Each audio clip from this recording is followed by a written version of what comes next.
see you. Ringers, ringers.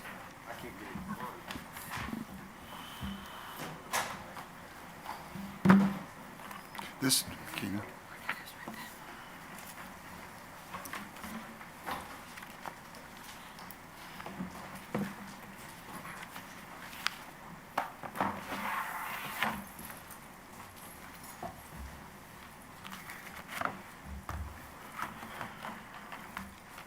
We're coordinating a live stream. This. Good morning and welcome to the meeting of the Board of Regents of the Texas Tech University System, which is now called to order. The board will continue in open session and meet as a committee of the whole and meeting of the board. And before we begin with today's business, I would like to take a moment to introduce our three newly appointed regents.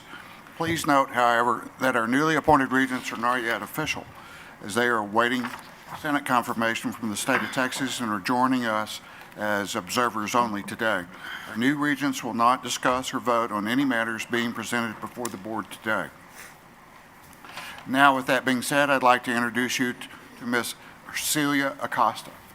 Ms. Acosta is a West Texas native, a 1989 Texas Tech University political science graduate. She is the president and CEO of Archon Industries and founder and CEO of Southwestern Testing Laboratories and Engineers. Ms. Acosta serves on the various boards and also served as a member of the Texas Higher Education Coordinating Board from 2016 to 2019. Ms. Acosta has a long list of accomplishments, and we look forward to working with her. Ms. Acosta, would you like to make a few remarks? Thank you. I'm proud to be here and proud to be a board regent for this amazing university. Well, we're very pleased to have you and with the talent that you bring to help complete our board. Next, we have Mr. Cody Campbell from Fort Worth, Texas. Cody, another Texas native, grew up in Canyon, Texas, graduated with honors from Texas Tech University with 2 degrees, a bachelor degree in finance and economics and a master's in finance. And while a student at Texas Tech, Mr. Campbell was also student athlete and 4-year letter winner on the offensive line for the Texas Tech University football team from 2001 to 2004. Mr. Campbell is currently the co-founder and co-CEO of the Double Eagle Energy Holdings, Double Eagle Development. He has a strong history with Texas Tech, and we look forward to working with him. Mr. Campbell, would you like to make any remarks? I'm proud to be here. I look forward to working with everyone, and thank you very much. You're of what generation Red Raider? 4th generation. 4th generation Red Raider. There aren't too many of those around. Thank you. Our third new regent appointee is also a Texas Tech graduate, Mr. Pat Gordon, who's from El Paso. He earned 2 degrees from Tech, a master's in business and a JD from the School of Law. Mr. Gordon is the president of Gordon Davis Johnson & Shane in El Paso. He's a partner and attorney of practice. He also served and continues to serve on various boards in El Paso. Mr. Gordon, we were pleased to have you join the Texas Tech University System Board of Regents. Would you like to make any remarks? Thank you, Chairman. It's my honor and privilege to be a regent, and I look forward to serving everyone and this board, and I appreciate the opportunity. Thank you. Absolutely. Well, thank you all for your remarks, and again, on behalf of the Board of Regents, welcome. Hopefully, our next meeting, you will be official card-carrying regents, so I'm sure that will happen. Thank you. Now on to our business. Chancellor Mitchell, President Hawkins, President Skovanec, President Lang, President Rice-Spearman, will you please present your introductions and recognition? Thank you, Mr. Chairman. I have 1 introduction and 2 recognitions. The introduction is for Amanda Castro-Christ. Where's Amanda? Stand up, Amanda. Amanda is our new senior administrator in the Office of the Chancellor. In this role, she will support our office in several ways, including executive correspondence, special projects, and day-to-day operations, among other duties. Amanda has a very strong communications background, and she comes to us after 5 years as a media relations specialist in the Office of Communications and Marketing at Texas Tech University. Sorry, Lawrence. She is originally from Amarillo and is a proud Caprock Longhorn. She earned 2 degrees from Amarillo College before becoming a Red Raider, where she received her bachelor's degree from the College of Media and Communication. She is currently pursuing a master's degree in the College of Arts and Sciences. We are thrilled to have Amanda join our system administration family and our team in the Chancellor's office. I look forward to having everyone get a chance to meet her and visit with her. Please, everyone, let's welcome Amanda Castro-Christ.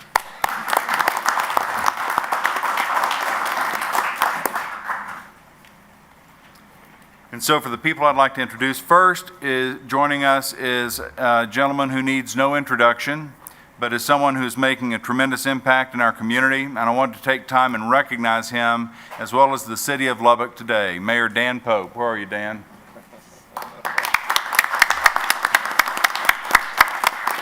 Dan, the protocol is you have to stand up the whole time I'm reading. Dan was elected was the mayor of the city of Lubbock in May of 2016 and has since been reelected in May of 2018 as well as November of last year. Mayor Pope is a proud Red Raider. He received his Bachelor of Business Administration and Finance from the Rawls College. His leadership has been critically important to our city throughout the past year.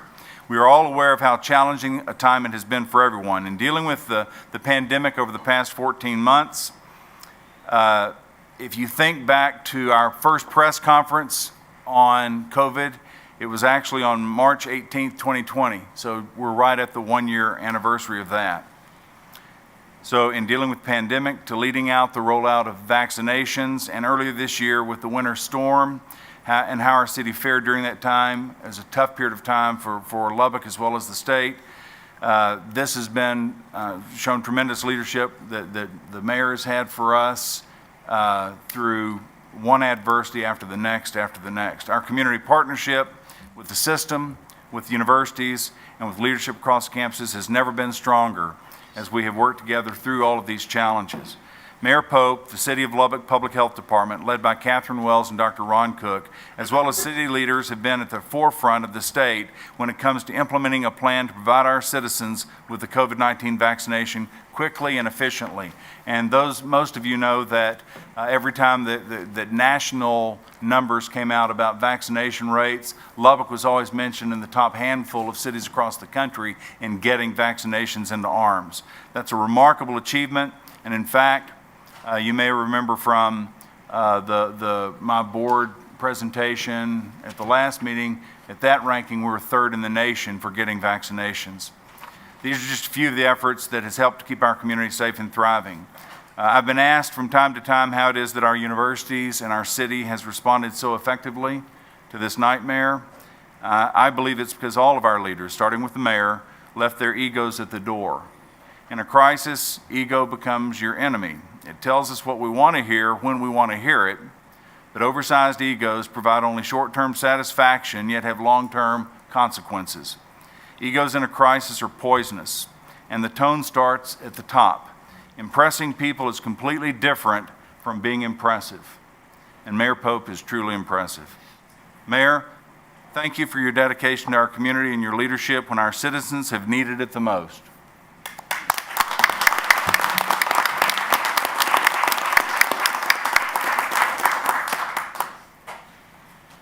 And I'd also like to recognize Ms. Kim Turner. Kim, where are you?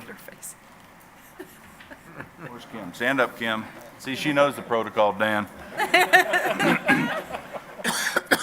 When we began talking about installing a values-based culture with our system administration, and even during the process of getting it started at the Health Sciences Center, Kim has been all in and one of our strongest advocates.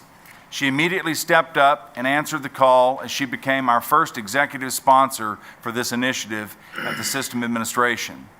With the help of her leadership and guidance, our system administration has developed our values culture teams led by team members, which I introduced to you all at the February board meeting, a group of values culture ambassadors, as well as a list of initiatives that our team members have been participating in to truly live our shared values with our colleagues. This has been no small task. Kim and our entire system administration team should be commended on the strides that we've made in this together. Kim has done a remarkable job leading this effort, and I'm confident to say we would not be where we are today with our values-based culture without her leadership. Kim, I want to say thank you for your dedication and commitment to the values-based culture, as well as for building such a strong foundation and structure for our shared values. Mr. Chairman, that concludes my introductions, but I'd like everybody to give Kim a round of applause.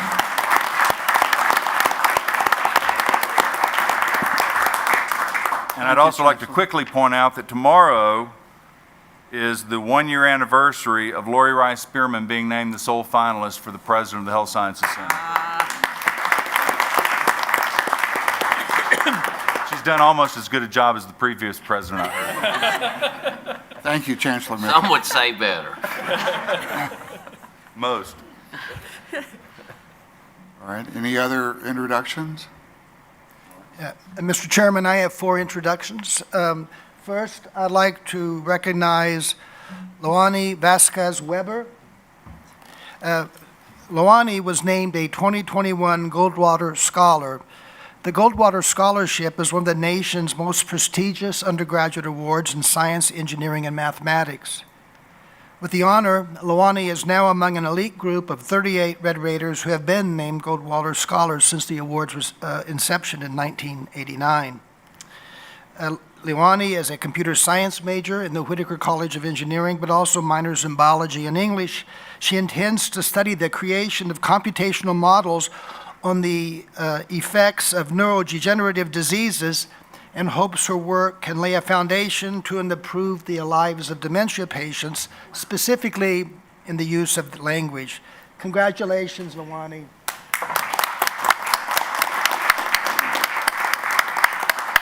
Next, I'd like to recognize Stephanie Rode, Bruce Bills, and Erin Alvarado, who couldn't be here this morning.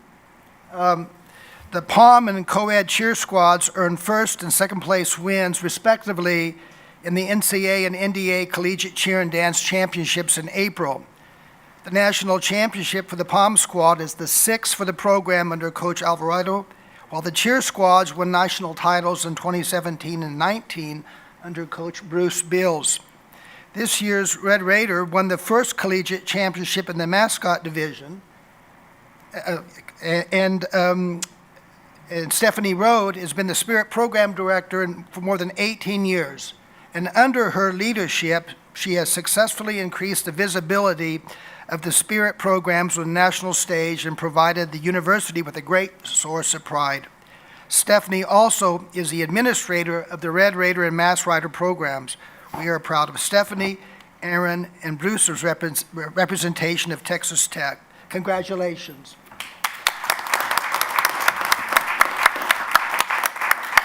Now, the reason I paused there is when I saw our Mass Rider, for a second I thought it was Raider.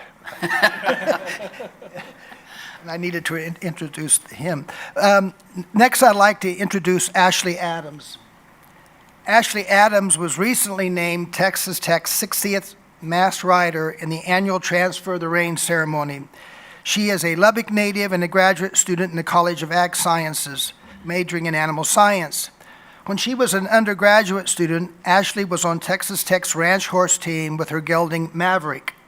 During those 4 years, the ranch horse team won back-to-back national titles in 2015 and 2016. According to her mother, Diane, when she was younger, Ashley dressed up as a masked rider for Halloween for several years. Is that true? You never know what mothers say sometimes. And as a kindergartner, met Mass Rider Katie Caruth at many events. Katie began recognizing Ashley, and today you are now our Mass Rider. We're very proud of you.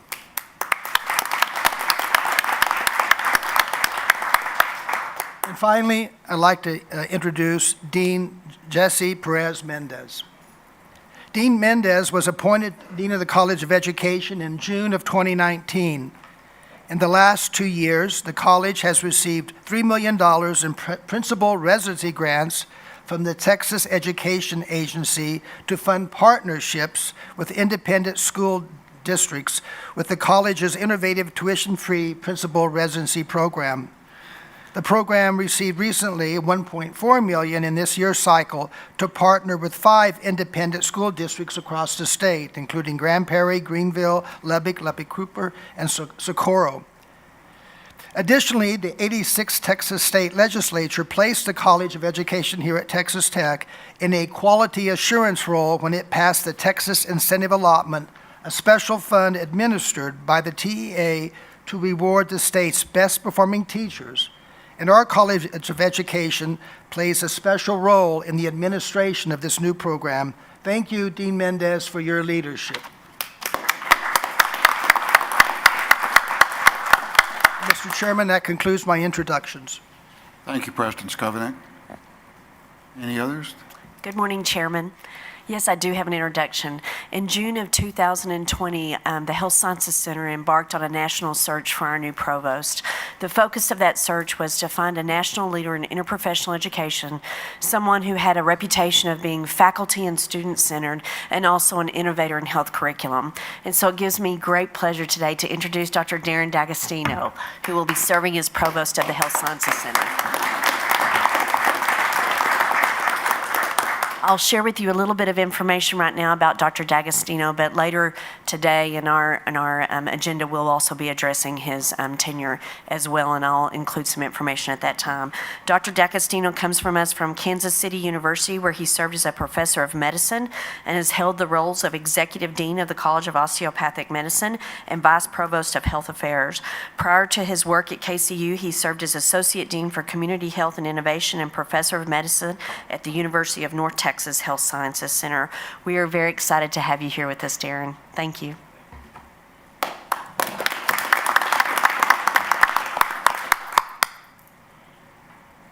That concludes my introductions.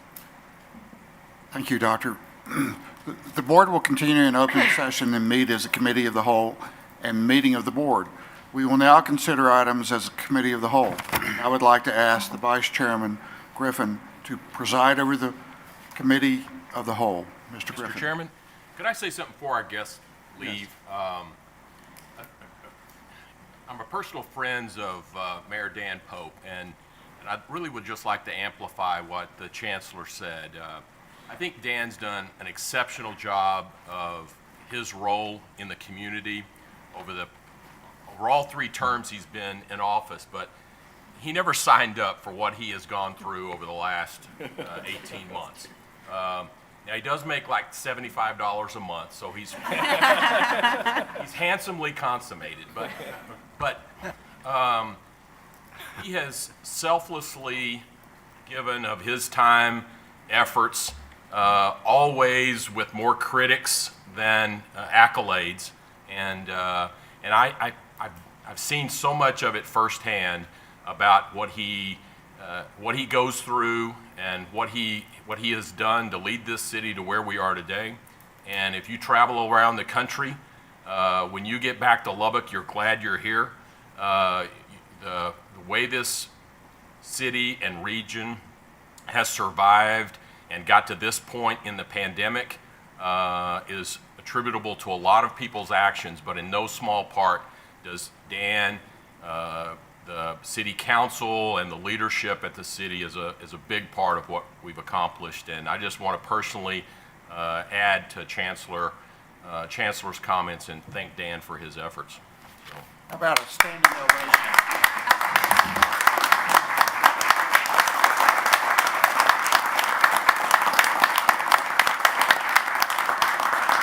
You want to say a few words, Dan, about like why you're standing when he was talking and not when I was? He knows where the authority is, Mr. Chancellor. I thank you for those kind words, Chancellor and Regent Lovell. I'm part of a great team, and I was joking with Kendra a few minutes ago that the pandemic sort of hit home on the second Friday of March a year ago, when Kendra called and said, hey, can you pull a group of your team together? We'd like to have a conference call and talk about how we get our study abroad kids home safely. And that's been the way we've done this thing. Ted and Lawrence and Lori and their teams have been part of the solution. And there's no, in my opinion, there's no luck to the fact that Amarillo and Lubbock and El Paso, San Angelo have led the way when it comes to vaccinating our our population quickly and reopen and do it in a common sense kind of way. So I think the tech system deserves credit for that, and it has been a selfless effort, and that nobody cares who gets the attention or the praise. We couldn't have done our vaccine clinic here without Lori's folks, the students, whether they're med students or nursing students, the faculty, but all kinds of students. We had basketball teams and golf teams and volleyball teams and student organizations volunteering to help out, and that's what makes it work. So thank you guys. We appreciate the partnership. The relationship with Texas Tech is remarkable, and I'm very thankful for that. It makes West Texas go. Thank you, Mr. Mayor. Vice Chairman Griffin. Thank you, Mr. Chairman. The first item for consideration is going to be determination of the existence of conflicts of interest for our newly appointed regents and to ratify existing contracts. In light of the fact that regrettably these appointed regents have not been confirmed by the Senate, we're going to pull this particular item from consideration at this time, and we'll take it up at a more appropriate time the next time we're together with confirmation intact. The second item that we'll consider is ASU, TTU, TTU HSC, TTU HSC El Paso, TTU USA, and TTUS system approve consent agenda and acknowledge review of information agenda, and the specific items in consideration for the consent agenda are items A through Z as listed on pages 1 through 51 of the agenda book, and the information agenda as listed on pages 52 through 56. I'll ask the board to please note that item R, related to TTU's approval of a quasi-endowment, has been pulled from consideration. With that said, is there any discussion of the items in either the consent or the information agenda that the board would like? If I could Yes, make John. a comment, Mr. Vice Chairman. And this is not only, for all the regents, but for our soon-to-be new regents. And these two agendas are extremely important. And a lot of times people don't read them and don't pay attention to it, but these are million-dollar items in many instances. And if you don't understand these, you really do need to ask a question. We have people here, Gary Barnes, a lot of them are financial, and Gary's prepared to probably answer questions on any of them. And so I would encourage you in advance of the meeting to read these and make sure that you do understand them. I do want to congratulate President Hawkins on his core values. Each of us have, it is one of the information items, and we all have a copy of it, and thank you for providing that to us.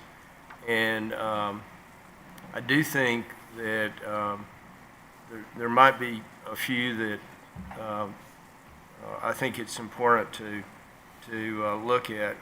I do believe, for example, on the information agenda, that probably item 1 should have gone to the Finance and Investment Committee before it came to the board. And I believe that there's one that should have gone to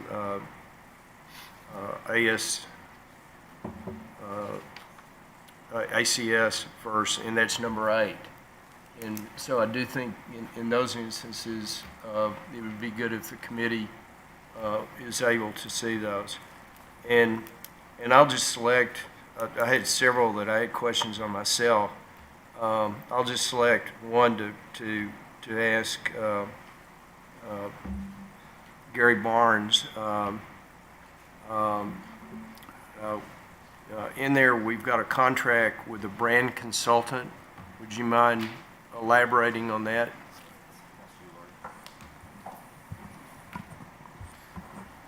Yes, sir. Can you hear me? Is that on? Yeah, I Okay. think we can now. It is a new initiative to identify a more strategic approach for the universities and for the system to properly market and distribute our brand, not only internally, externally to our local market, but throughout the country. So it is that particular type of a new initiative to actually strategically market and get the story out of the Texas Tech University system.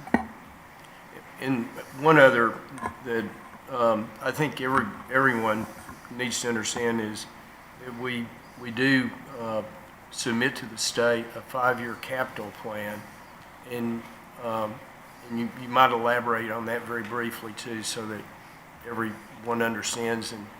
And we spend a lot of money on our capital projects, and that's a good way of looking at not only what we're doing currently, but what we're planning on doing over a 5-year period. Sure, it is a requirement of the Texas Higher Education Coordinating Board to submit a plan for facility renovations and new construction. We do this every year at the May meeting. It is a planning document that the institutions have done an assessment on their campus based on enrollment, based on future growth of that enrollment, and the specific initiatives to support their academic programs. In coordinating board rules and regulations, there are stipulations on how you develop those plans. We've used the dollar amounts as calculated in those plans based on historic numbers of projects at the institution, and the Texas Higher Education Coordinating Board provides data on different types of facilities on a per square foot basis. Laboratories, clinical facilities are going to be at a higher square foot basis than a classroom center. So those are developed. It is a 5-year plan. That does not necessarily mean there's funding source identified. Those are just assessments that the campuses have done to address needs and future developments at each of these specific universities. Thank you, Mr. Vice Chairman. John, thank you. Let me ask you this then. Obviously, there are considerations here, and I'll remind the board as a whole, if there's an item that you would like discussed in more detail or voted on separately from the consent agenda, you may request that the item be moved to the committee of the whole agenda. With that said, John, are there any, would you like to do something specifically with the committee structure on items 1 and 8? And move those to the appropriate committee for discussion and voting approval there before it comes back to the board as a whole for approval? Mr. Vice Chair, just a clarification. Item 1 and 8 are informational item. The board, that's simply a report to the board. It's not a board approval requirement. Okay, I think what I heard you saying, though, is that we have a third of the board that's not been confirmed, and per the Regents' rules, $1 million or more needs to have board approval. So any of these contracts that just came up and we're going through, is what you're saying we're going to table these items and discuss them? No, that's not what I'm saying. I think we've got a quorum to be able to conduct business here today. What I was asking is if John had a particular reason or rationale for further discussion on those items. That's all I was asking about. And then secondly, John, with regard to the brand consultant, if there's a time sensitivity to this contract, my sense of it is delaying that approval might cause some other considerations or an issue that we may not have intended to happen. Any of the items in the consent agenda can be moved for a separate vote by the entire board. So I just want you to give me direction, John, and we've got that allowance, obviously, within the structure to pull those and discuss them separately, but I do think we need to take action on them today. I will admit that when I read these, I came up with 14 items that I didn't totally understand, and the Chief Financial Officer, Gary Barnes, took my call and explained those to me. but I think that I was trying to be, probably emphasize too much the fact that we need to look at these because it's our responsibility, and at times these are million-dollar items or more. Certainly. But I don't have any that I think that we need to separate. Okay. So if I'm hearing you correctly, John, there is not a request that we pull anything off of these particular items for consideration, be consent or information, but that we approve them as they are presented, if that's the board's pleasure. Yes. All right. Any other items that the board would like to be discussed or pulled for further consideration? Okay. Hearing none then, Mr. Chairman, I move that the board approve the consent agenda and acknowledge its review of the information agenda. Is there a second? Second. All those in favor? Aye. Opposed? The motion passes. Mr. Griffin. Mr. Chairman, before we move on to our newly appointed regents, this is the detail that you have opportunity to dig into. And while the consent and the information agenda items can be rather voluminous, I would also request that you take some time to look at those, because John he's right on in that regard. They're important. They wouldn't be in here if they didn't have some significance. And just because we tend to have more of a casual approach to these, from a volume standpoint, it does not in any form or fashion, I think, negate the importance of what they are. Right. Just because they're combined does not impact the importance of who they are. So I just recommend those for your attention going forward. Thank you. And John, thank you for your insight there. Sure. Next, we'll hear a report on COVID-19. Dr. Mitchell, will you please present that report? Thank you, Regent Griffin. Past 14 months have shown, if nothing else, the importance of coordination and resilience. And we've got people across our system and in all the communities that we serve that have done a remarkable job with that. All of us have worked to provide a safe learning experience for students, staff, and faculty. And we were able to welcome students back to our campuses in the fall of 2020 and the spring of 2021.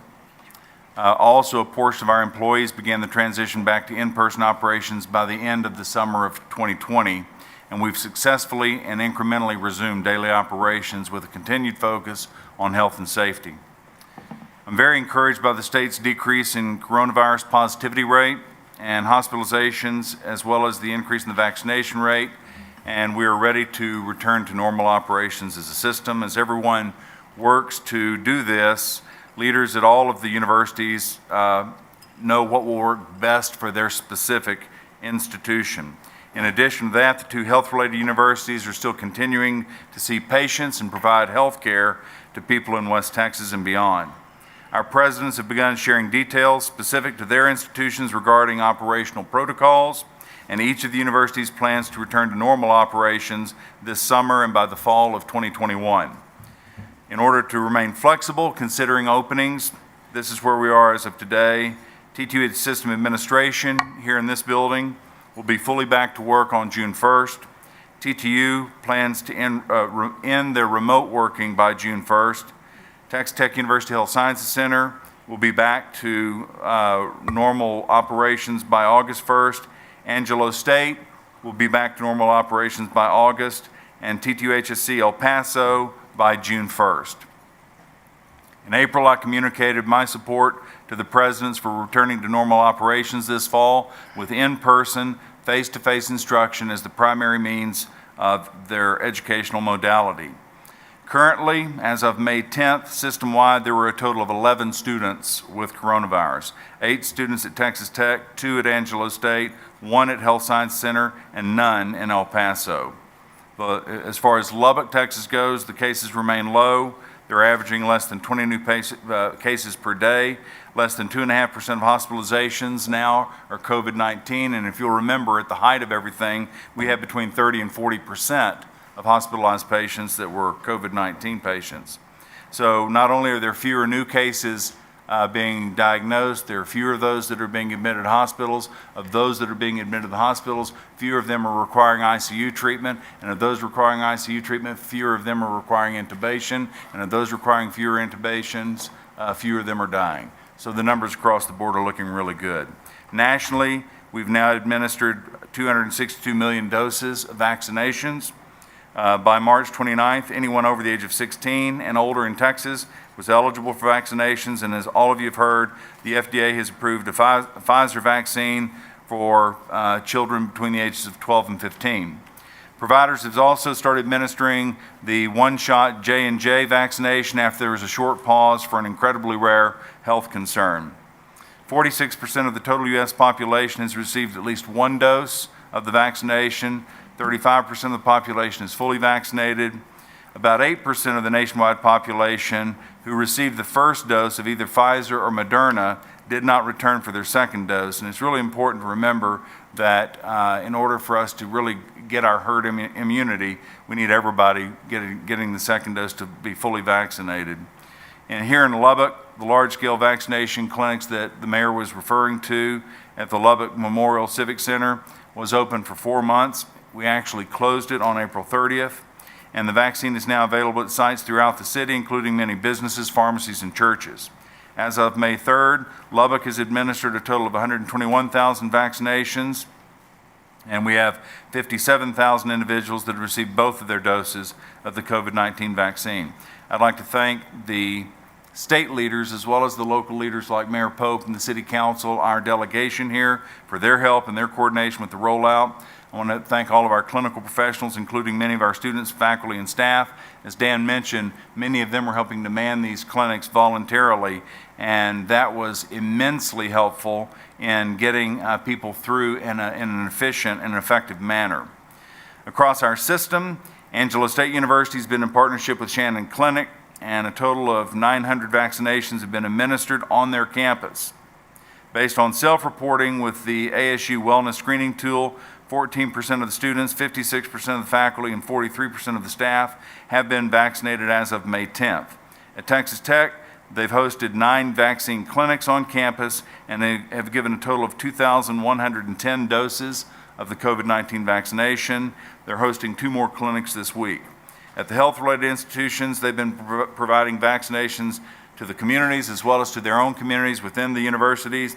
T2HSC El Paso expects to have more than 90% vaccination rate by the beginning of the fall semester. The Health Sciences Center here has administered over 37,000 vaccinations, first, second, and J&J vaccinations. And so we're all doing exceptionally well as far as getting the folks vaccinated that wish to be vaccinated. From a national standpoint, we're extremely optimistic about the progress that's been made in Texas, as well as all the communities that we serve. And we're still trying to be mindful of the pandemic's impact around the globe. If you look at countries like India, they're in places where we were back in the fall. So we've done a remarkable job here, but this thing is still spreading like wildfire in other areas around the world. The issue for us as a system with that becomes our international travel for our faculty, our staff, and our students. So we're still monitoring that and working through it as time goes by before we make final decisions on study abroad and other things like that. The CDC still lists approximately 140 countries to which travelers are advised to avoid all travel, and more than 20 countries where the traveler should avoid any non-essential travel. So finally, I want to say thank you to the Board of Regents for giving us the authority at the beginning of the epidemic to move in a very efficient, effective, and flexible manner. Without that, we would have had a difficult time pivoting when we needed to pivot from day to day. I want to thank everybody in our system administration, all the presidents and the university leadership, all the students, staff, and faculty. They've been, as Dan said, a part of the solution from day one. Thanks to our frontline healthcare workers who've continued to work tirelessly on this, and we were able to get where we are today because of the support, the integrity, the teamwork, and the respect displayed by all of you as we've navigated the pandemic. Thanks for your flexibility, leadership, and dedication. This will be the last formal COVID report that I give, unless other updates become pertinent for the discussion. So, you guys have any questions? Chancellor, I want to say while we may have transferred that authority to you, the courage and the willingness to do a cost-benefit analysis that other campuses and institutions did not do was reflected, I think, in our enrollments across the board. It didn't happen by accident.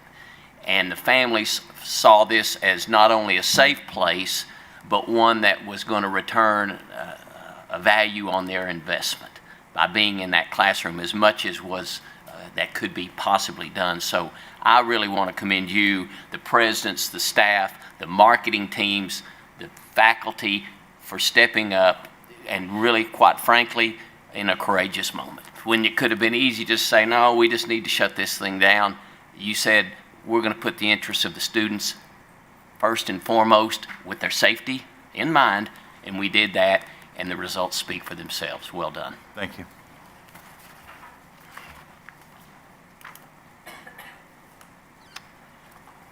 Next, we'll hear a report on the strategic initiatives at Angelo State University. President Hawkins, please present that report. Thank you, Good Regent morning. Griffin. Appreciate the opportunity to talk to the Regents today about many of the things that are going on at Angelo State University.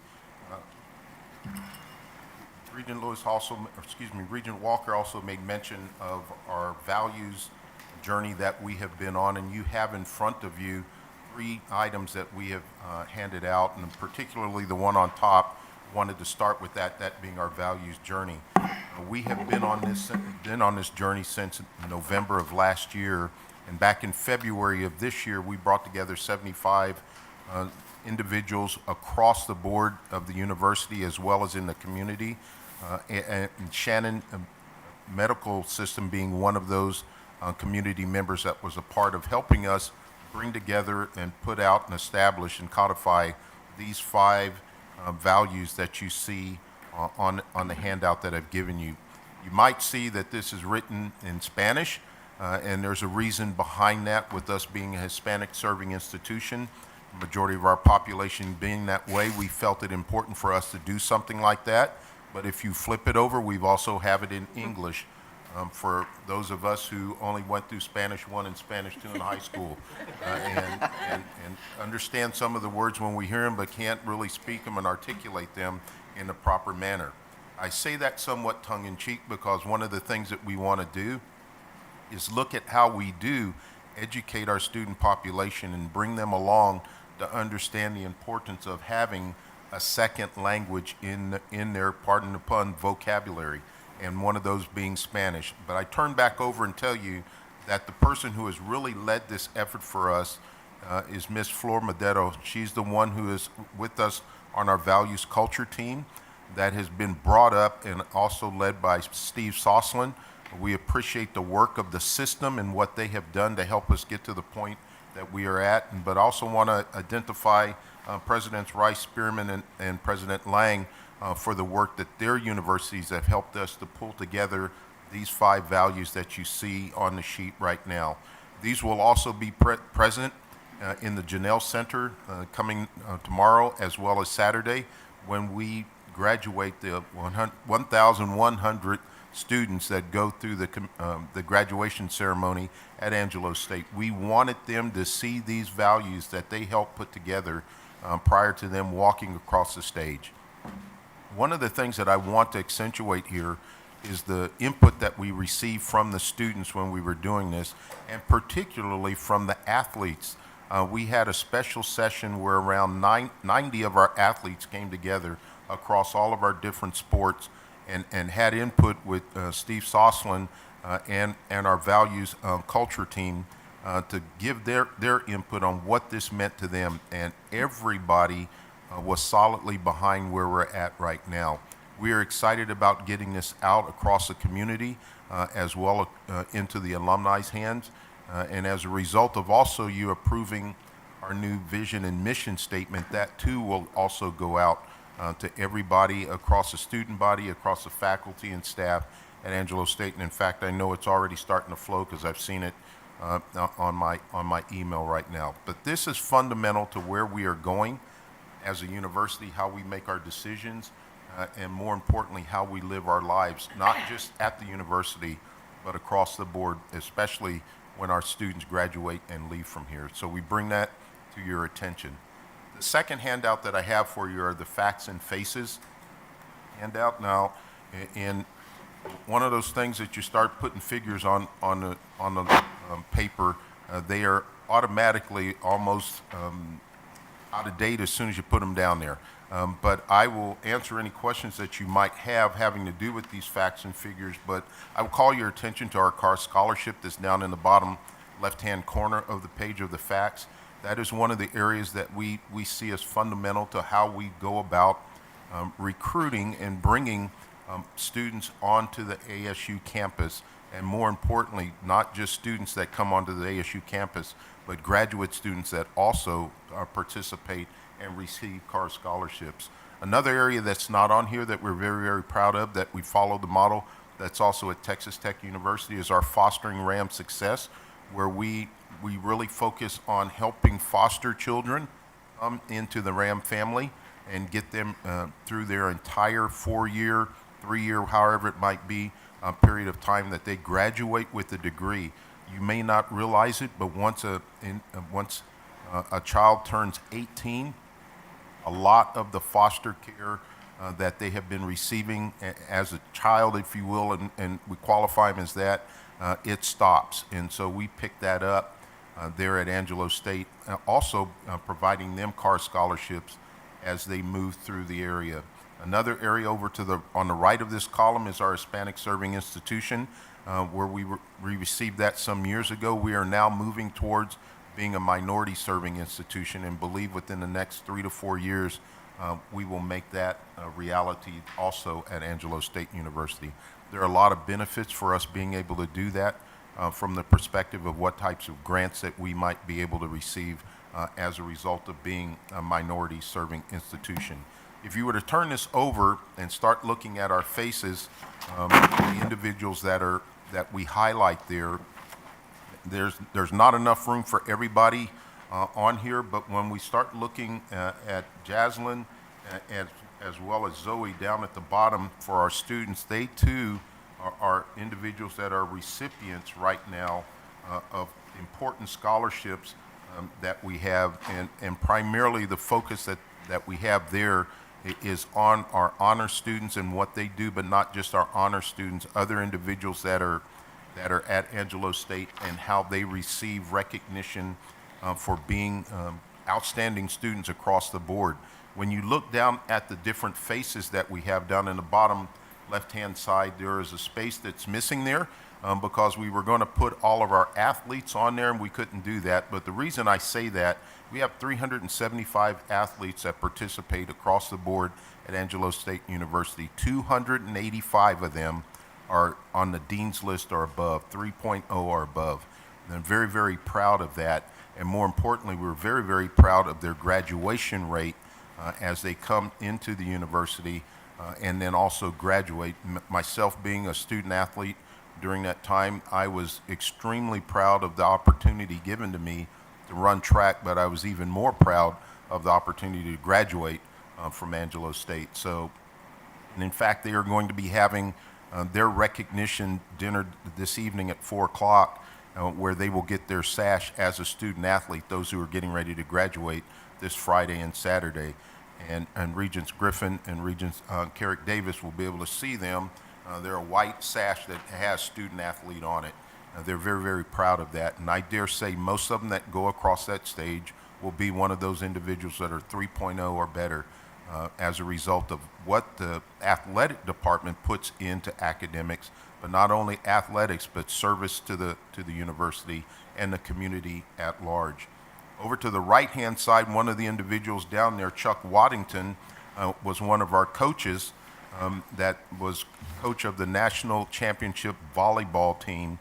And we had 3 of our teams, all 3 of them being women's teams that won Lone Star Conference, one in soccer, one in volleyball, and then the other one also in tennis. Our tennis team was finally eliminated from the competition for nationals just yesterday. So they've done a great job across the board of representing Angelo State, representing Texas Tech University system in all that they do. And then finally, one of the other individuals that I do want to highlight is Dr. De Leon, who's down at the bottom part of our faculty representatives. And the reason I do that is the board approved back in December us naming the history department after Dr. De Leon, and we just finalized that this past Friday.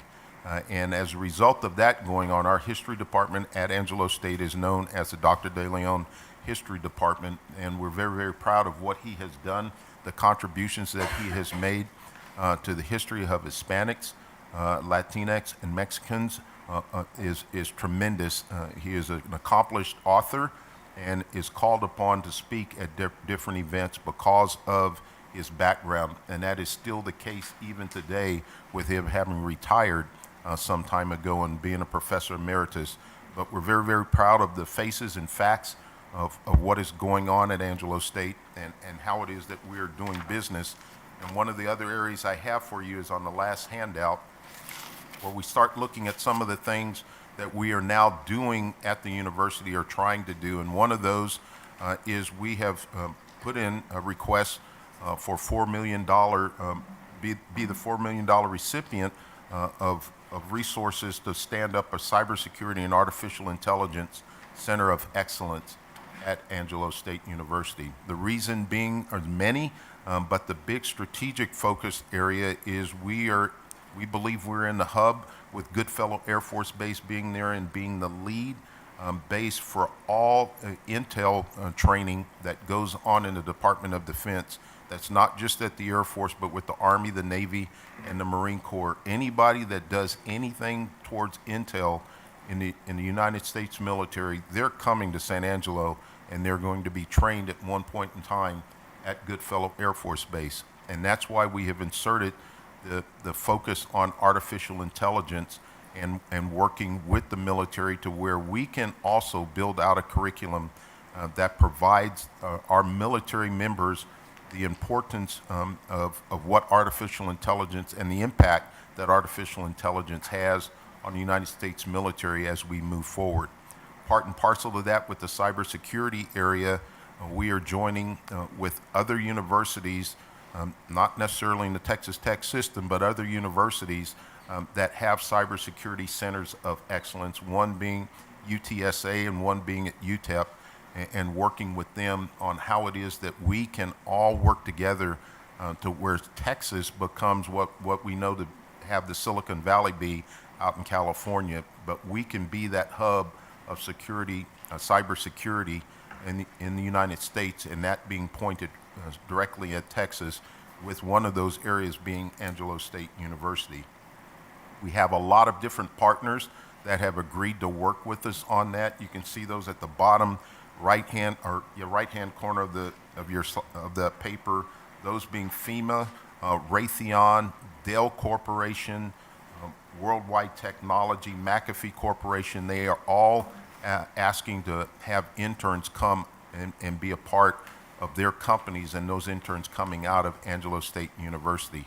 The other area here that I will bring your attention to that's somewhat on the slide is we also want to start building out a curriculum on cybersecurity that we can push out to the primary schools and secondary schools, where they are starting to educate what I call the digital natives on the importance of cybersecurity when they pick up these cell phones or whatever it is that they start using at a very young age. I know our granddaughter just received her cell phone and cocked my head, didn't tell my son what I think he did wrong, but he gave her a cell phone, and she's only 10 years old. And it's one of those things that is just a normal practice right now, but understanding the security that goes with that is also important. And so that's big on our plate for what it is that we want to do and how it is that we want to do it.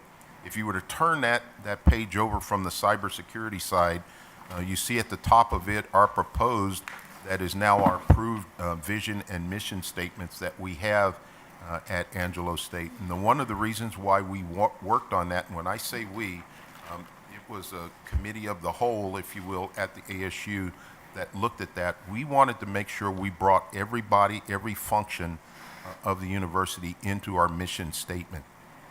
And we wanted to make sure that they understood that they were an important part of our students graduating at Angelo State. So that's how come you see that mission statement talking about quality programs. Those programs are across the board. I walk the mall often, and I talk to one of the individuals, Charlie Sebastia, who's having a bout with cancer right now, but I talk to him and ask him what's he doing. He's one of our groundskeepers at Angelo State University, and he has said to me on numerous occasions, I'm helping to make ASU students graduate from the university, and I want to make sure that impact is realized in our mission statement. The vision statement that you see is one that we just completed and one that I pretty much articulated, and we want by the end of this decade really to be recognized as a leader, not necessarily the leader, but a leader in the initiatives that you see on there, driving educational, cultural, and economic initiatives to meet the needs and the requirements overall, not just in the state of Texas, but globally. The pandemic is one of those areas that we recognize that we were a part of and part and parcel to the team of the Texas Tech University system. So that's why you see the vision there that you have. Down in the bottom part of that page where you look at this Angelo State Aviation and Public-Private Partnership, we are getting ready to initiate our first group of students into our commercial aviation program at Angelo State. Currently, we were thinking we were only going to have four to five, if you will, in this fall semester. We are already at 10, and we believe that's going to grow. When we look at it from the public-private partnership area, the city as well as citizens in San Angelo that are part of funding the growth of this program, we're looking at upwards of around 200 students being a part of the program when it grows and becomes what we want it to be, and that being one of the areas where we can also introduce opportunities for minorities to be pilots.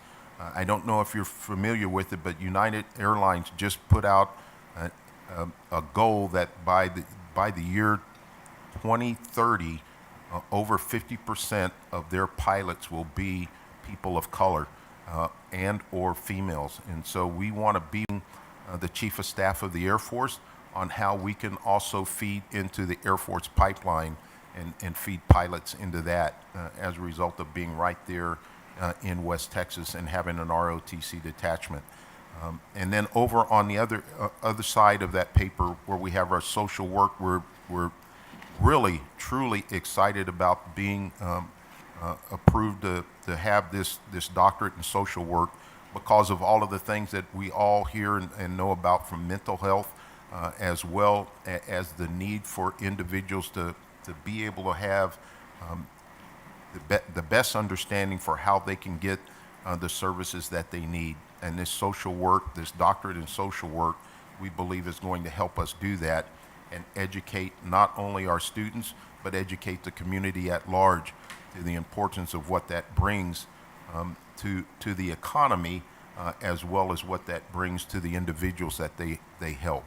And so that's my layout of some of the strategic initiatives that we are doing at Angelo State University, and would be willing to answer any questions that you might have. Mr. Chairman, if I might. Sure. We're going to be at board meetings for all the board members. We're going to rotate with the different presidents so they can give you just a little snapshot of some of the things they have going on. And I will tell you that when I hear President Hawkins, General Hawkins present things like that, it just makes me extraordinarily proud of the things we have going on throughout our system. And so with y'all's permission, at each meeting, we're going to have somebody kind of showcase a few of the things they have going on. Thank you, Chancellor. Before President Hawkins, you conclude your remarks, take just a moment. I want the new appointees to have a depth or at least an appreciation of the Carr Foundation. For a university this size, to have a $140 million endowment is unheard of. And the impact that it has on those students, speak to that just a little bit, President Hawkins, if you don't mind, please, sir. Yeah, I will tell you, I'm also the recipient of a Carr Scholarship, and having gone through the ROTC program at the time that I went through it during the picks and stone, timed and chisel.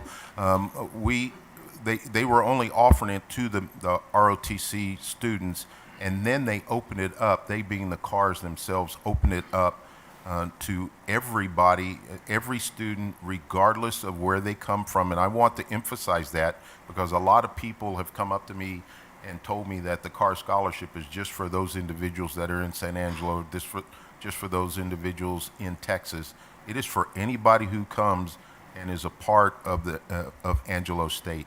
It provides opportunities for individuals who would not have been able to receive their education as a result of the funding that goes on there. It is for the the focus is for the needy and the worthy. And we want to make sure we cover both of those areas as we move forward.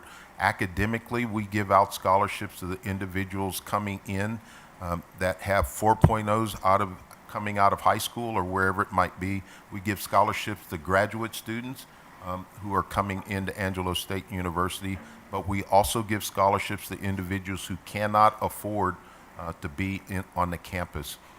We have made it a point right now, part of our core values with the community is to bring in the underprivileged and underserved and give them the opportunity to come to Angelo State, if you will, tuition free, as we put out the focus of the car scholarship. It's you will not be able to talk about Angelo State to many graduates that haven't had the car scholarship be a part of their funding and support there.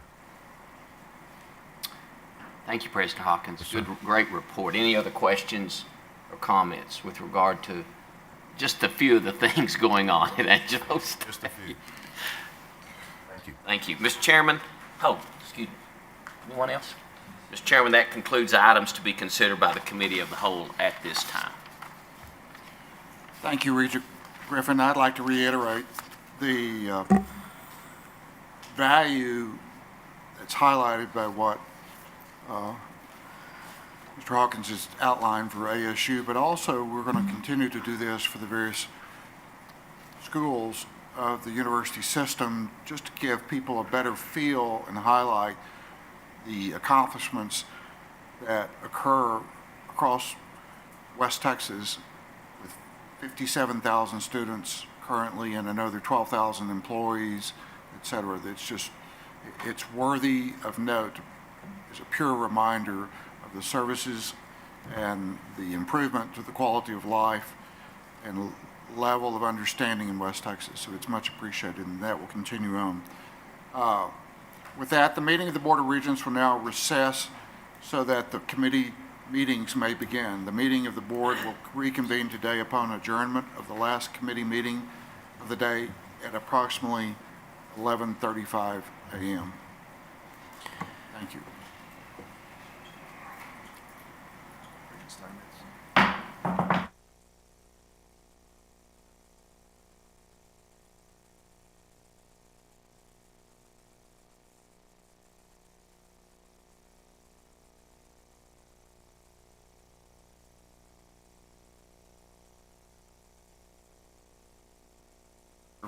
Committee meetings, and we will begin with the audit committee meeting. We have new committee compositions.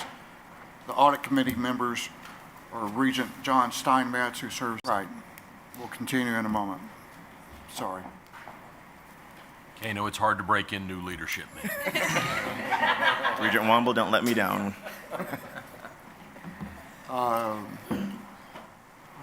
Should we go ahead with Facilities Committee? And, we can skip ahead, yes, sir. all right.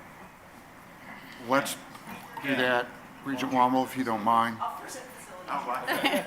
Switch. We're going to go to facilities? Yes, so we'll conduct a Facilities Committee meeting. The Facilities Committee members are Regent Womble, who serves as chair, and Regent Carrick Davis. Again, our newly appointed regents will be assigned to committees once they have completed all steps. Regent Womble, please proceed. Thank you, Mr. Chairman. For those of you that would like to follow along, the agenda items are presented on page 20 of your booklet, your electronic booklet. The Facilities Committee is called to order. Mr. Breedlove, please begin with item number 1. Good morning, and thank you, Mr. Chairman. Item 1 is to approve a total project budget for the TTU Museum East Wing Addition project and accept the CMR's agreement. That's a construction manager at risk. We're ready to put shovels in the ground and get started with construction.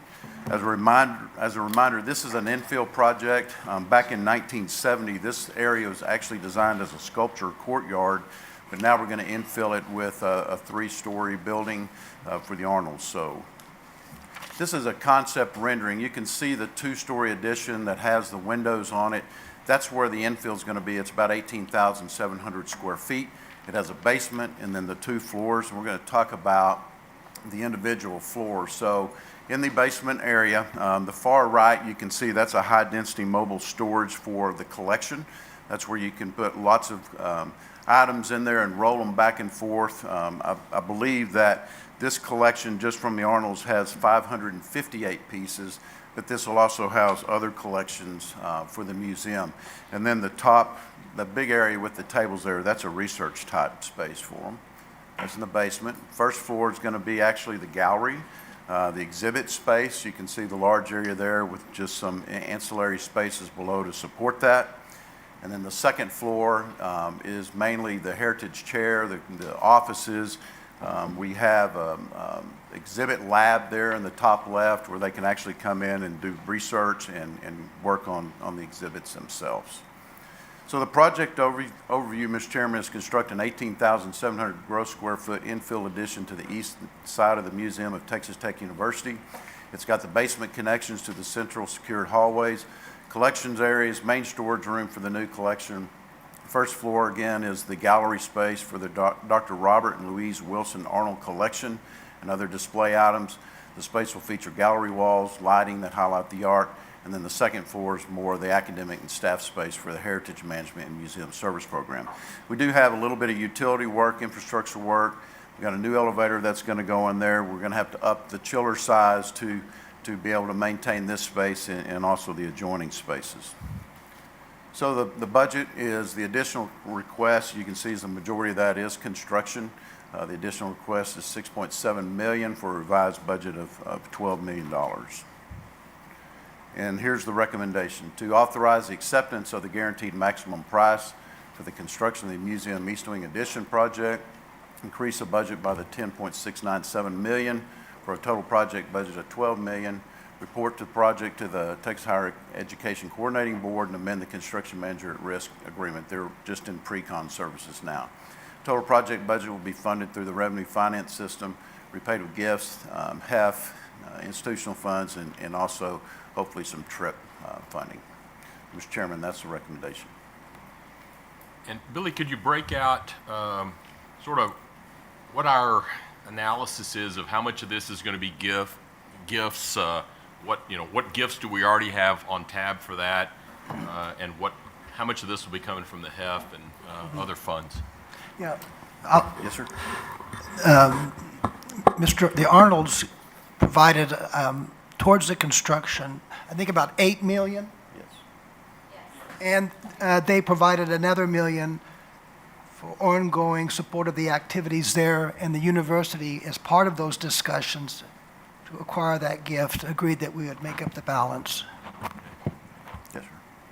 All right. Are there any questions or discussion? It's going to be it's going to be a pretty tight committee here.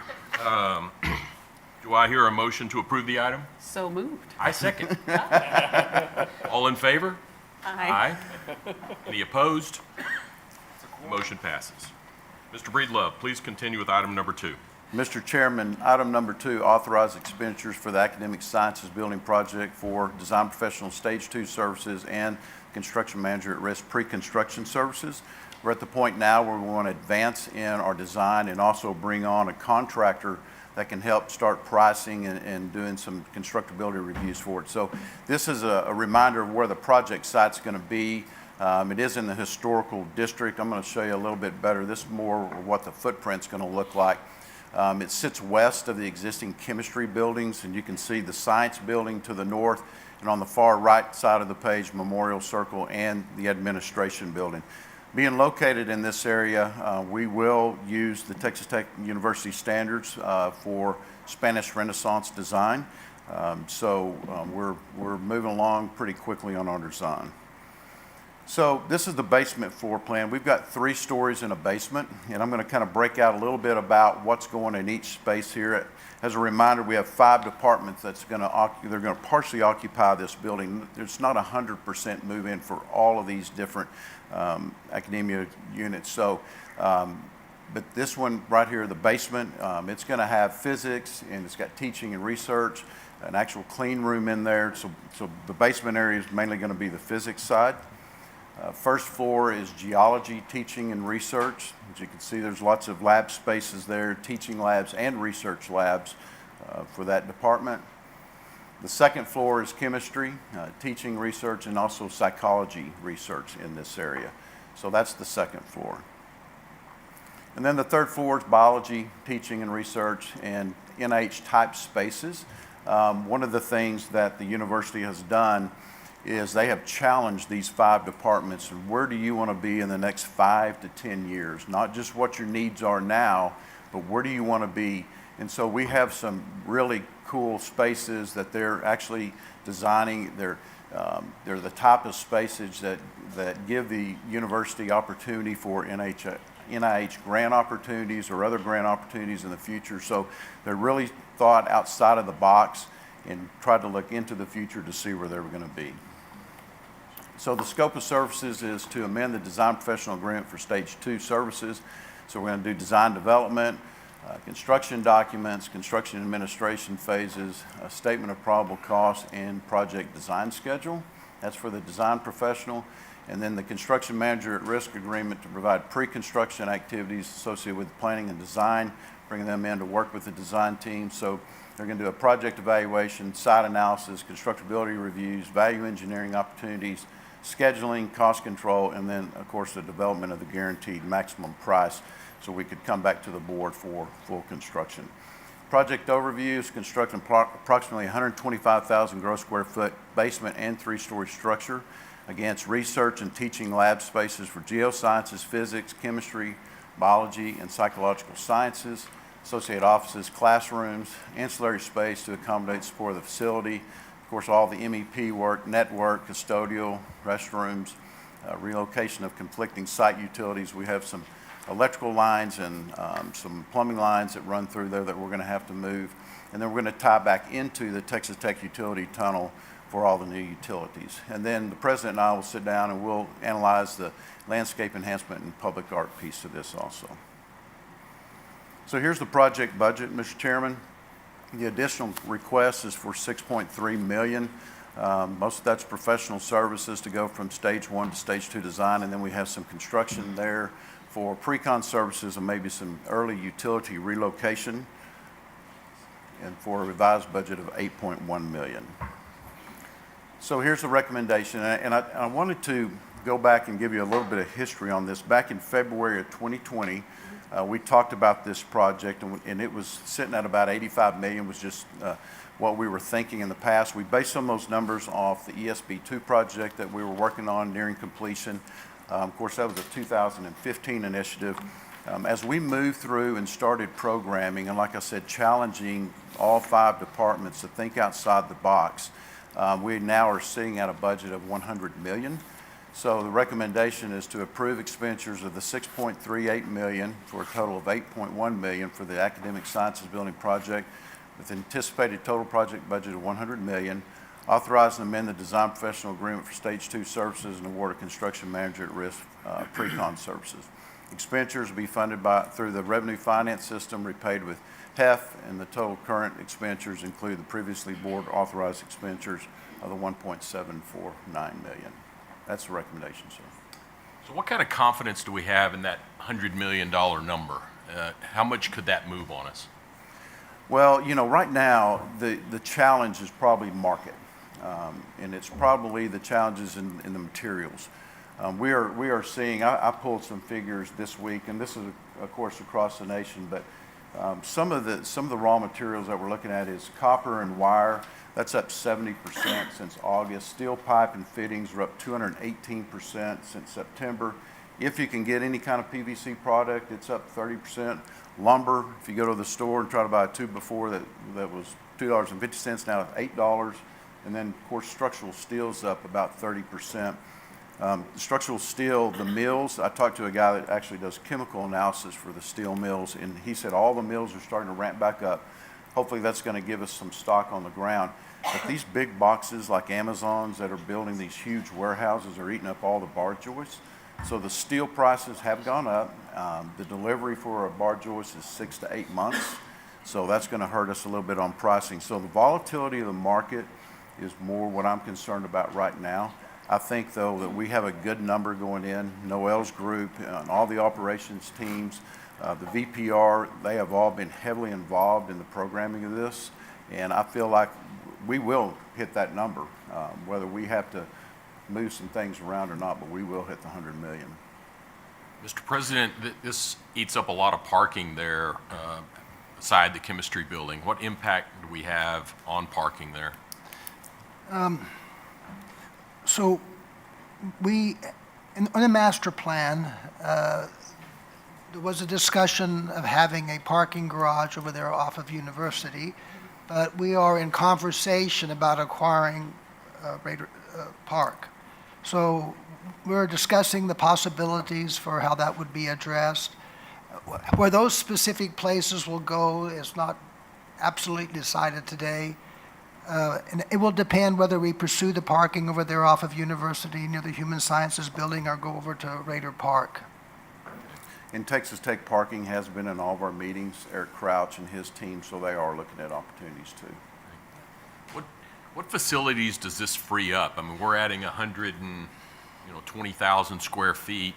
Where are those people coming from, and what do we do with the spaces that they're vacating? Yeah. So this has been in discussion in terms of meeting with departments for at least 2 years. An extensive amount of planning has been involved. It begins with the current status of our labs in the science building, chemistry, and biology. They are substandard. And I would be glad to take you over there just to take a tour of that. We have empty space in the science building that can't be refurbished because of the old status and structure of that building. So this is vastly needed. It's going to set into place a number of moves. We will allow some people in Holden Hall to be relocated into the science building. We're going to refurbish that. And then that will allow us to utilize Holden Hall primarily for engineering. We're going to start raising money for the refurbishment of engineering to provide some additional space of Holden Hall for engineering. So there will be some shuffling. Some of the people in Holden Hall have already moved into Weeks Hall off of Broadway. There will be a movement from psychology over here, free up some space in that building to accommodate some needs with the School of Music. So there's a lot of dominoes that will begin to fall. There will be a considerable investment in retrofitting the space in science, chemistry, and biology, and we've begun discussions of that. But Regent Wamble, what I would emphasize is that over the years, the core of campus, as it relates to the student experience in classrooms in the sciences, has deteriorated. And we have to ramp that up. And this is a step for doing it. Okay. I didn't spend much time in the science, chemistry, and engineering building. Yes. I did, and I feel compelled to speak. You know, I spent a number of years in the basement of the science building and in the late 80s and early 90s, and it needed help then.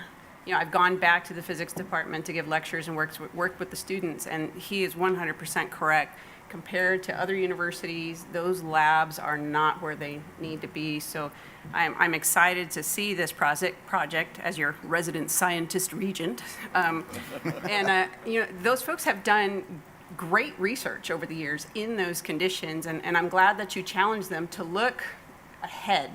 What do you want to become? And then build that into the infrastructure now. So I can only imagine the type of research that is going to come out of all of those departments moving forward. So I think this is a wise investment, and I think it'll set us up for being competitive for other sciences, in the area of sciences across other universities. Thank you. Thank you for saying that. Any other discussion about this item? Yes, I've John? got one question for Dr. Skubinek. We've approved a master's program in energy that includes wind energy, oil and gas, et cetera. One of the noticeable, well, in fact, the only single non-participant in that is geosciences, which at least I interpret is not having strength in oil and gas.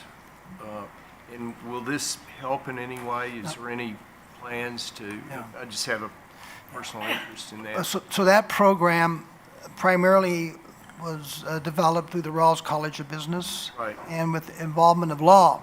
Right. But Regent Walker, I would say there's been a dramatic change in attitude in geosciences with regard to involvement in oil and gas. And as an example of that, about a month ago, we were down in Midland to announce a partnership with Premier Oil. Right. Exxon had given us those log samples, Right. and until we became involved with Premier, we didn't have a really good way to utilize that for education or research. And that was primarily through connections with geosciences, both alumni and faculty. So I would say there's a much different attitude about being involved in oil and gas in that department right now than there was when we began these discussions 4 or 5 years ago. But this building isn't directly related to that Well, it's increased. showing geoscience. Yeah, it involves them, but I wouldn't say that this was designed with in promoting increase in the oil and gas industry. What's the current timeline for when we believe this building has a ribbon cutting and we're moving in? How long a tenure is this project? You know, we would love to have it around the centennial celebration. We're not positive we can get totally finished, but we will have a product that you can see. The COVID delay hurt us in just getting started. You know, part of the programming process of having all of these department chairs in a room, being able to talk to these, when COVID hit, everybody dispersed, and we couldn't have those type meetings. So we are going to work with our contractor. Our contractor is the same contractor that's building the vet school. As soon as we get them on board, we're going to start laying out a construction schedule to be able to give the president more information, but it's going to be as fast as we can go. So today we've committed about 1.7 million to the project. We're asking for another 6.4. Is there an interim step where we could maybe not commit 6.4 million, but get a little better feel on what the real size of this project is? Because I know you're confident it's 100 million, but we missed that by 20%. You know, that's 120 million, and I don't think it's going to be 80 million. Is there an interim step that we could take without putting a big delay on the project to spend something less than 6.4 million and get a better feel on what the real financial scope of the project is? Well, we've done, you know, we've moved far enough into the process where now we've got to start developing our construction drawings. And so the 5.4 that we're asking for professional services, that is to get all the teams involved in starting design work. So what we'll do is at each phase, as we go through the design phases, we'll have up-to-minute budgets on where we are on construction. So this whole process will last a while, and so as we move forward, we'll be able to watch those dollars and know more and more as we move forward. But it's time to bring them on full bore for design, but our contractor is the one that's got to be pricing. Okay. Any more discussion? Regent Wamble? Yes. Maybe it would be helpful if Noel would speak to how this is being financed? Would that- Great. Well, So this is something that we had originally put in for a TRB request that was not funded, and so we are going with the same model of 10% Heath cash. We'll use the revenue finance system, and if the one that's bonded out, we'll repay it with Heath. And so we get about 48, 49 million a year in Heath cash. We started these conversations 2 years ago, so so that we have that, this $8 million that's being requested today, we have available in HEAF cash as we've been saving for the past 3 years to launch this project. Thank you. Any other discussion? Ms. Kendrick, do I hear Ms. Davis, sorry. Davis, Do I hear a motion to approve the item as presented? I am so moved. Second, all in favor? Aye. Aye, all opposed. Motion passes. I believe, you have on item number 4. Mr. Kramer, please continue with item number 4. Thank you. It's a good day to talk about this. We're going to talk about item number 3, which is approve the naming within the School of Veterinary Medicine in the buildings that we have up in Amarillo. This was provided by Mr. Breedlove. This is the current construction phase that we're in up in Amarillo on the main headquarters building. We have a couple namings today, 4 to be exact, on this particular building. You can see where they're located here on this schematic. Again, there's many people, there's many volunteers, many fundraisers, a lot of folks involved to getting us to this point where we have the opportunity to provide namings for donors within the building. First off is Happy State Bank and Trust Company with a commitment of $2.5 million. Their official naming of the space that you saw earlier is the Happy State Bank and Trust Company Auditorium. Next is the Bob L. Hurd Foundation. Foundation committed $2 million to their space. Official naming on that will be the Bob L. Hurd Foundation Anatomy Teaching Lab. Next up is Amarillo National Bank. $1 million commitment by them for their official name on their space will be the Amarillo National Bank Classroom. And last in this particular building for this slate of naming is the First Bank Southwest, a commitment of $500,000. Their official naming on their space will be the First Bank Southwest Student Breakout Room.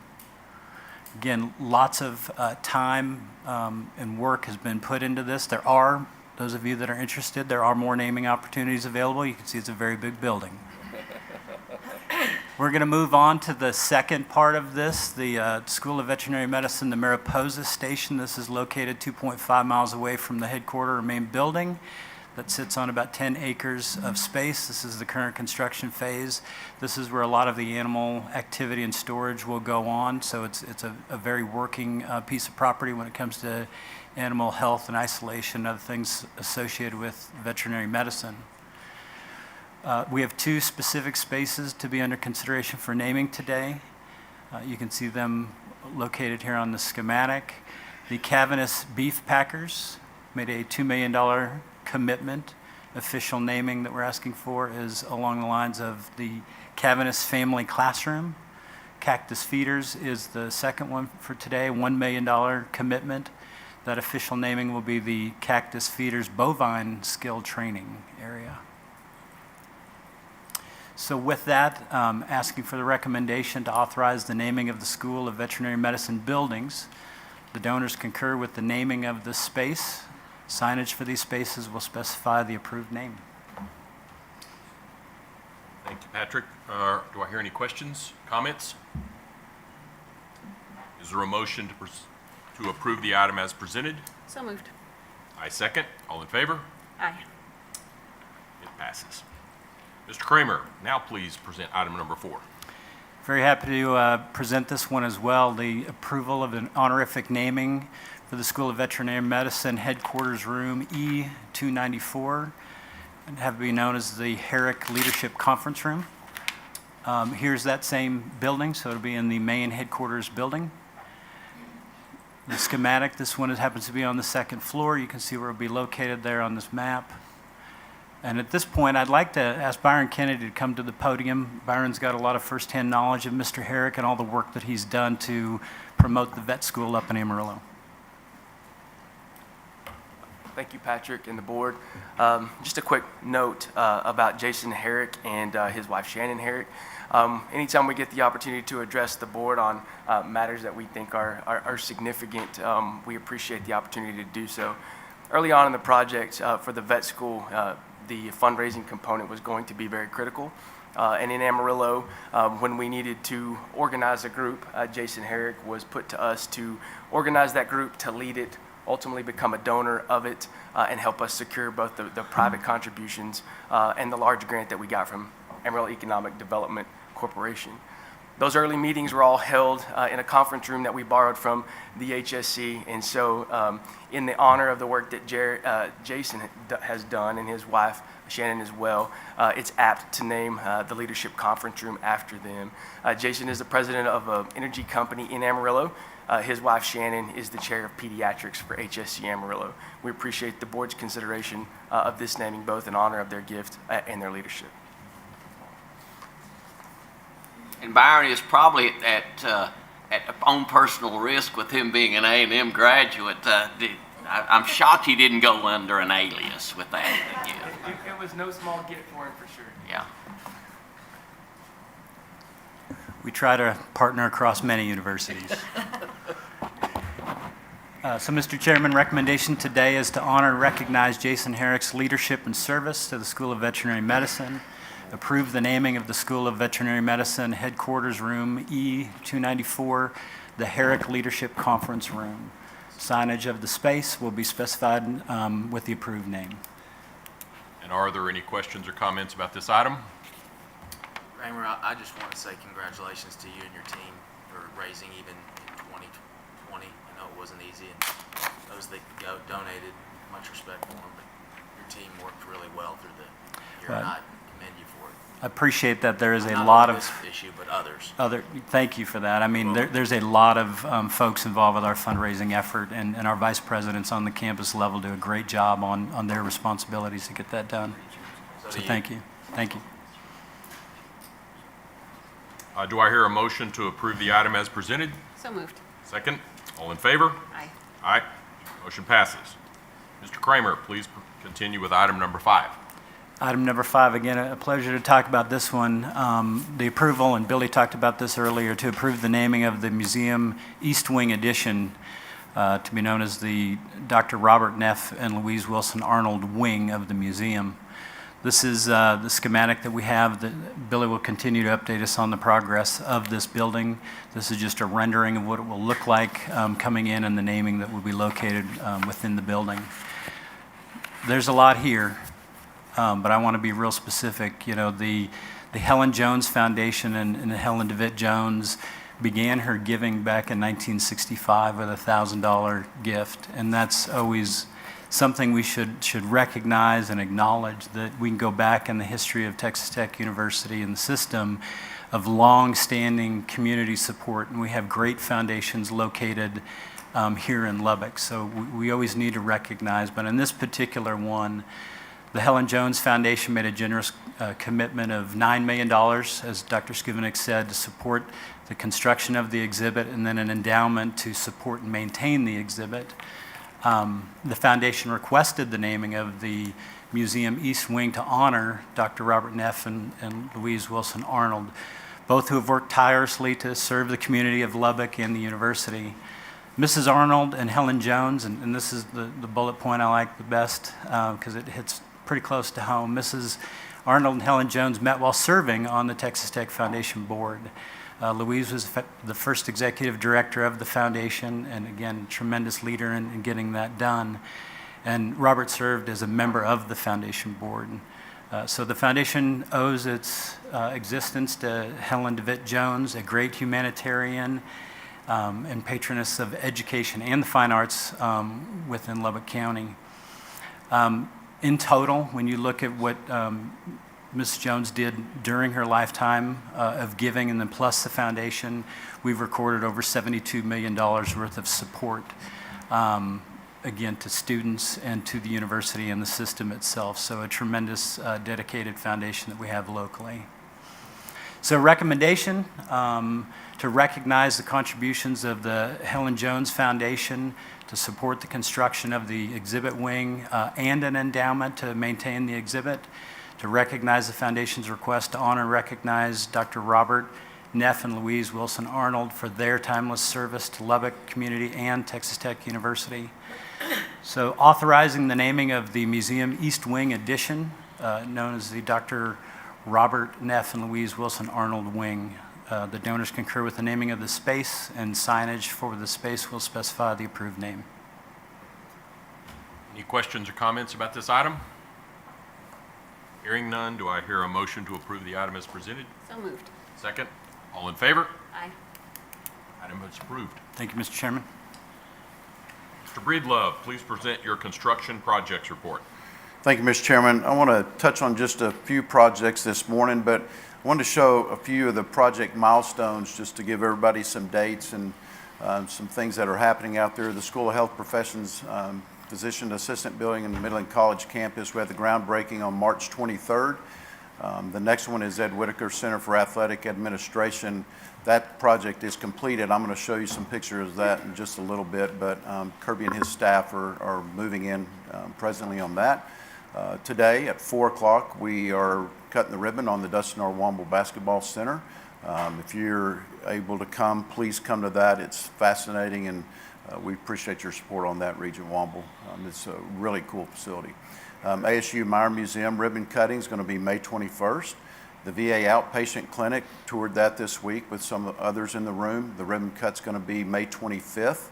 And then the Museum East Wing Edition, what we've been discussing just recently, June 11th is going to be a groundbreaking there.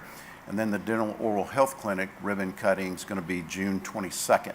So I wanted to show just a few of those items that we've talked about. I'll be very brief. So this is in El Paso, the Dental Oral Health Clinic. It's located in the former administration building. So here's a few photos. That's a sterilization portion on the top left. The operatories, you can see on the top right, there's 145 operatory stations in this building, 130 for general practice, 6 for faculty, and 9 for pediatric. And then you can see that we have some classroom space and what they call on the right a touchdown area, and that's for reporting after treatments. They can do their reports there. That's the operatory chair there. That's in a private suite. Just to know that chair, it's not just real easy to move that in there. You know, that's got air, vacuum, IT, power that goes to that station. The lobby area in the middle, it's very spacious. And then we also did a lot of exterior renovation work. This was the old box factory, if you remember, we talked about many years ago. So we had to have drop-off areas, make it look nice, and then we also had some ADA challenges that we built into that project. So that's the pictures that I have on that one. Congratulations to El Paso. The facilities team out there, Al and Alex and Sue, helped us tremendously coordinating this project from Lubbock with El Paso. So it was overall a great project. So we look forward to that celebration. There's no money movement on that project, which is another good thing. The next project I want to just briefly speak on is the Ed Whitaker Center for Athletic Administration. This is where Kirby Hocutt and his team are now moved over. That's in the second and third floor of the east side of Jones Stadium. You remember that was just all shell space in there, and so we went in and built and tried to build collaboration for his teams. Multiple, very plural teams all needed to be together, and they weren't in the past. So the lobby area on the top left, just a general office on the top right, the team meeting room, the staff meeting rooms down on the bottom left, and then the student area is down on the bottom right. This building gave us a great opportunity for doing some branding for our athletic program. Kirby's office on the top left, and then you can see some of the other branding opportunities that we have that we put in lots of buildings, and I know we're actually, when we talk about branding, everybody usually thinks it's only for athletics, but as we work with Lori Spearman and her teams, we're starting to look at branding in these other areas too. So it turned out to be a really nice project. Again, we had just a little bit of money change for some branding changes, but the project looks good. And one thing we might mention on this is that much like with the Academic Sciences building, this is the first domino to fall. We needed to be able to get the athletic department out of the south end zone to really redo the south end zone project. We'll probably reuse that space to house our football team when we do the FTF facility. And then once that's completed, then they'll exit the south end zone, and then we'll hopefully do a whole south end zone renovation of the Jones Stadium. So this is, again, one of these domino effects. We had, Ed was gracious enough to help us do this project, which enables us to then tee up two more very significant projects behind that.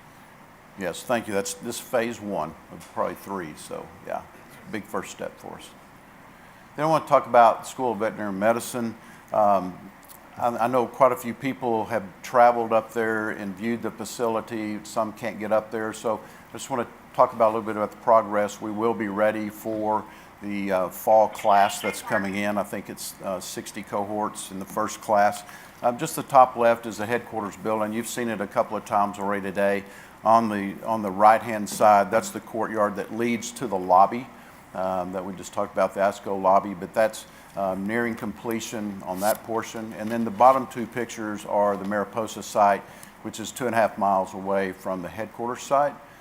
We'll talk a little bit about each individual one. So in this picture on the left, that's some breakout rooms, collaboration spaces for the students. And then on the right is a 400-seat auditorium. That's going to be used not only for teaching, but it's also for continuing ed and bringing in demonstrations and partners in the community to help teach our students. This project at the headquarters, which I'm going to show you a clip here in a minute, but the site work is ongoing. Tile work in the bathrooms is going in. We have ceilings being installed, millwork being installed, tape bed texture, paint is going in. So this has really moved along nicely. Like I said, we've got a few more months ahead of us to get ready. Mariposa site, which is for the large animal facilities. On the right-hand side is an indoor arena. You don't want to be doing demonstrations in Amarillo in the wintertime when the wind's blowing 40 up there. You kind of sit up on a hill. So this is an indoor arena. So they can do, like I said, demonstrations if they want to see if a horse is foundering, or bring in vets to do some demonstrations for them. So we've had some money movement on these projects. Some of it is basically we moved some AVIT packages that we had in our project budget to the contractor for coordination reasons. We've actually had some savings in our buyout and allowances that we actually got the opportunity to finish out some research shell spaces that we were shelling in the beginning, but now we have the opportunity to finish those. We have the road that's going out to Mariposa. That thing's moved from being a caliche road to a chip road, and now we have a full asphalt road that's going to be going out there. So, and a lot of it is just when the vet school buys equipment, we're distributing that between the two sites, and so some of that money you see there is splitting that up. So this is the picture that you've seen. I can't speak on how we got there, so I'm going to show you a little clip here, just a few minutes, to show the construction of the headquarters building.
right? Yeah, I don't see why anything should ever be late. I know. So, Mr. Chairman, that concludes my report unless anybody's got any questions or comments. Mr. Breedlove, I'd like to comment and throw an accolade to the facilities people in regard to the construction of that building. I did go up with Dr. Mitchell about 10 days ago and reviewed the facility, and it's very complex. I guess it's somewhat akin to building a hospital, Yes, sir. almost. But it's a very complex, intricate system, all the way from power to being able to move a carcass to having positive and negative air pressures, moving from one room to the next. So your group is to be commended in regard to that. Thank you, sir. Anything else for Billy? Thank you for your report, Mr. Breedlove. Mr. Chairman, this concludes the meeting of the Facilities Committee. Thank you, Mr. Womble. Since we're out of order a little bit, I'm going to go back now then, if you would please, to the Audit Committee. Mr. Steinmetz? Sure, Mr. Chairman. The Audit Committee is called to order. I'd entertain a motion to approve the minutes of the meeting held on February 25th, 2021. So moved.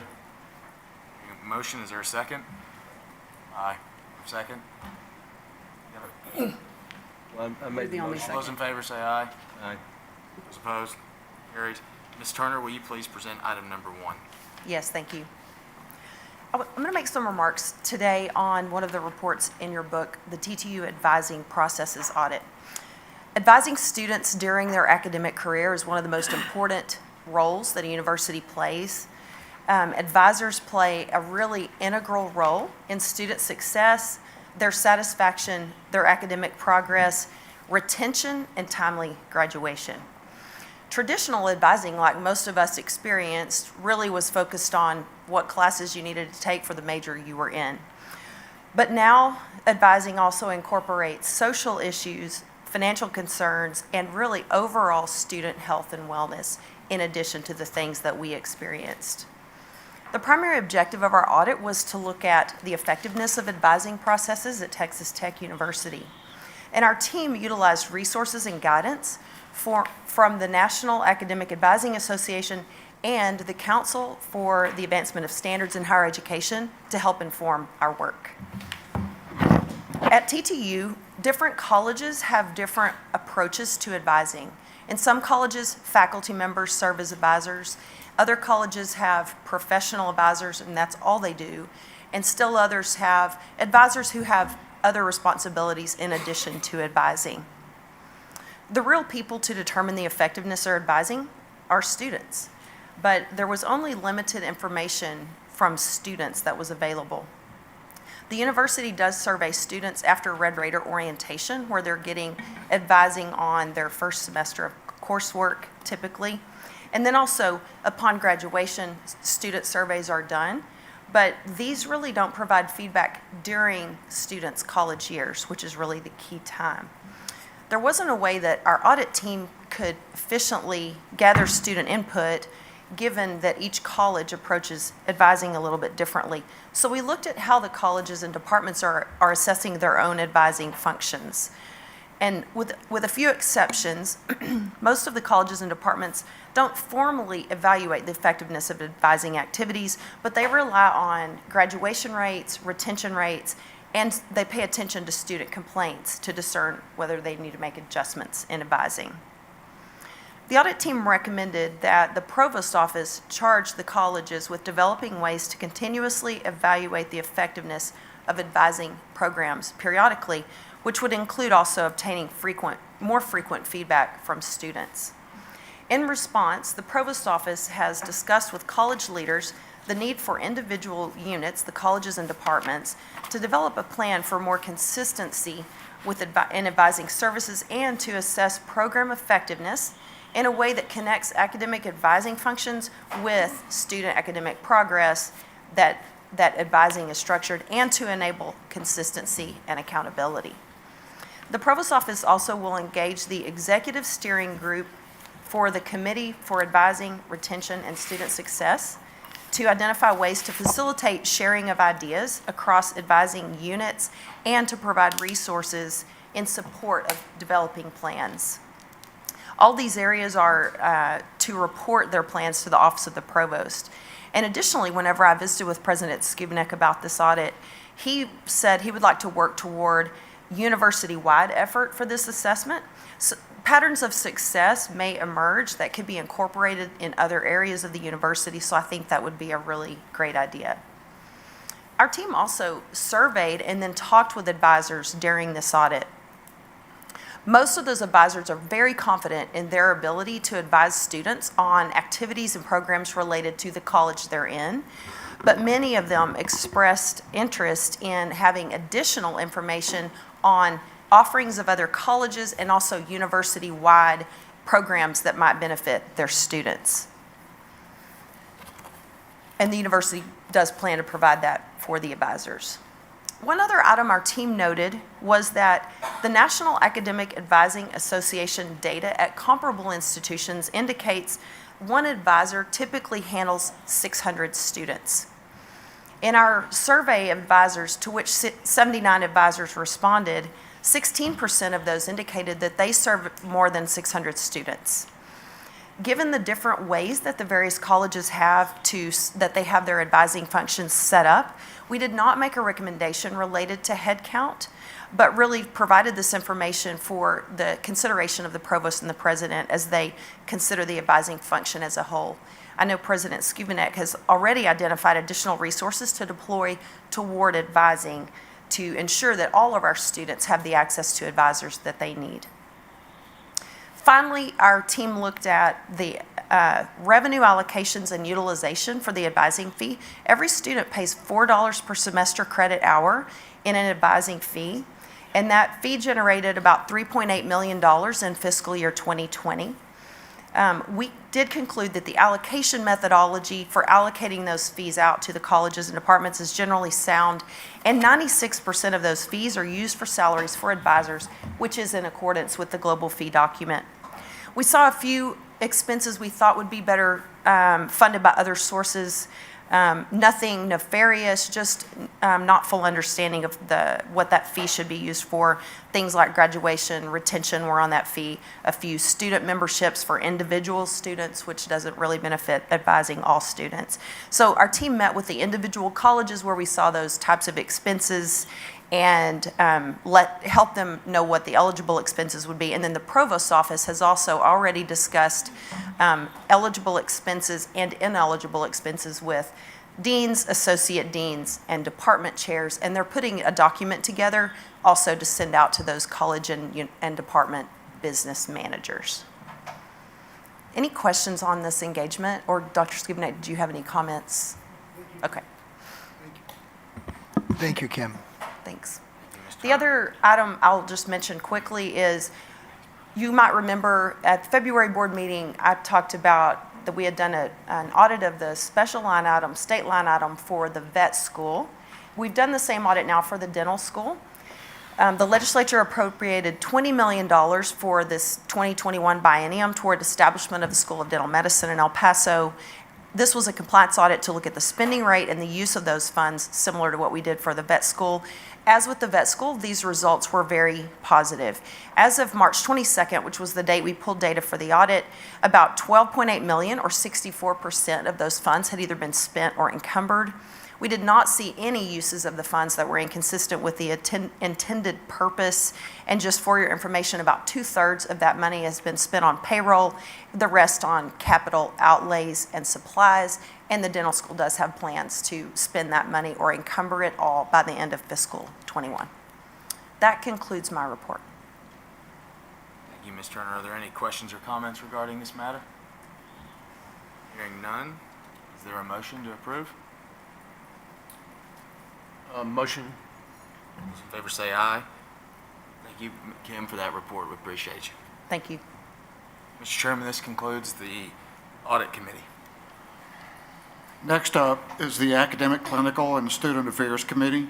That committee is composed of Regent Ginger Carrick Davis, who serves as chair, Regent Dusty Womble, and Student Regent Walter Shedd. Regent Carrick Davis, please continue with the ACS meeting. Great. Thank you, Mr. Chairman. The Academic, Clinical, and Student Affairs Committee is now called to order. I would entertain a motion to approve the minutes of the meeting held on February 26, 2021. So moved. And I second. So, Mr. Hawkins, if you would, please begin with item number 1. Yes, I'd like to introduce our Vice President for Student Government, Mr. Brady Wilson.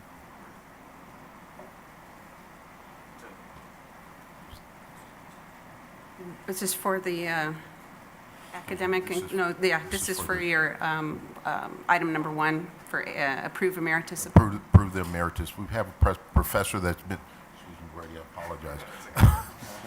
He thought he was getting promoted.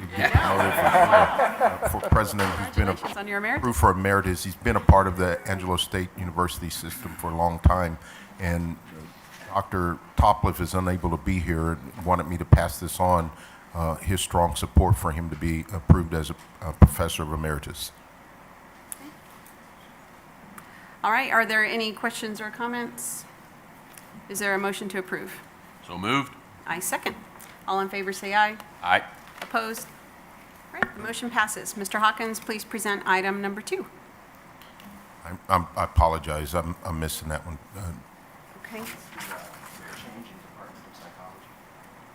There you go.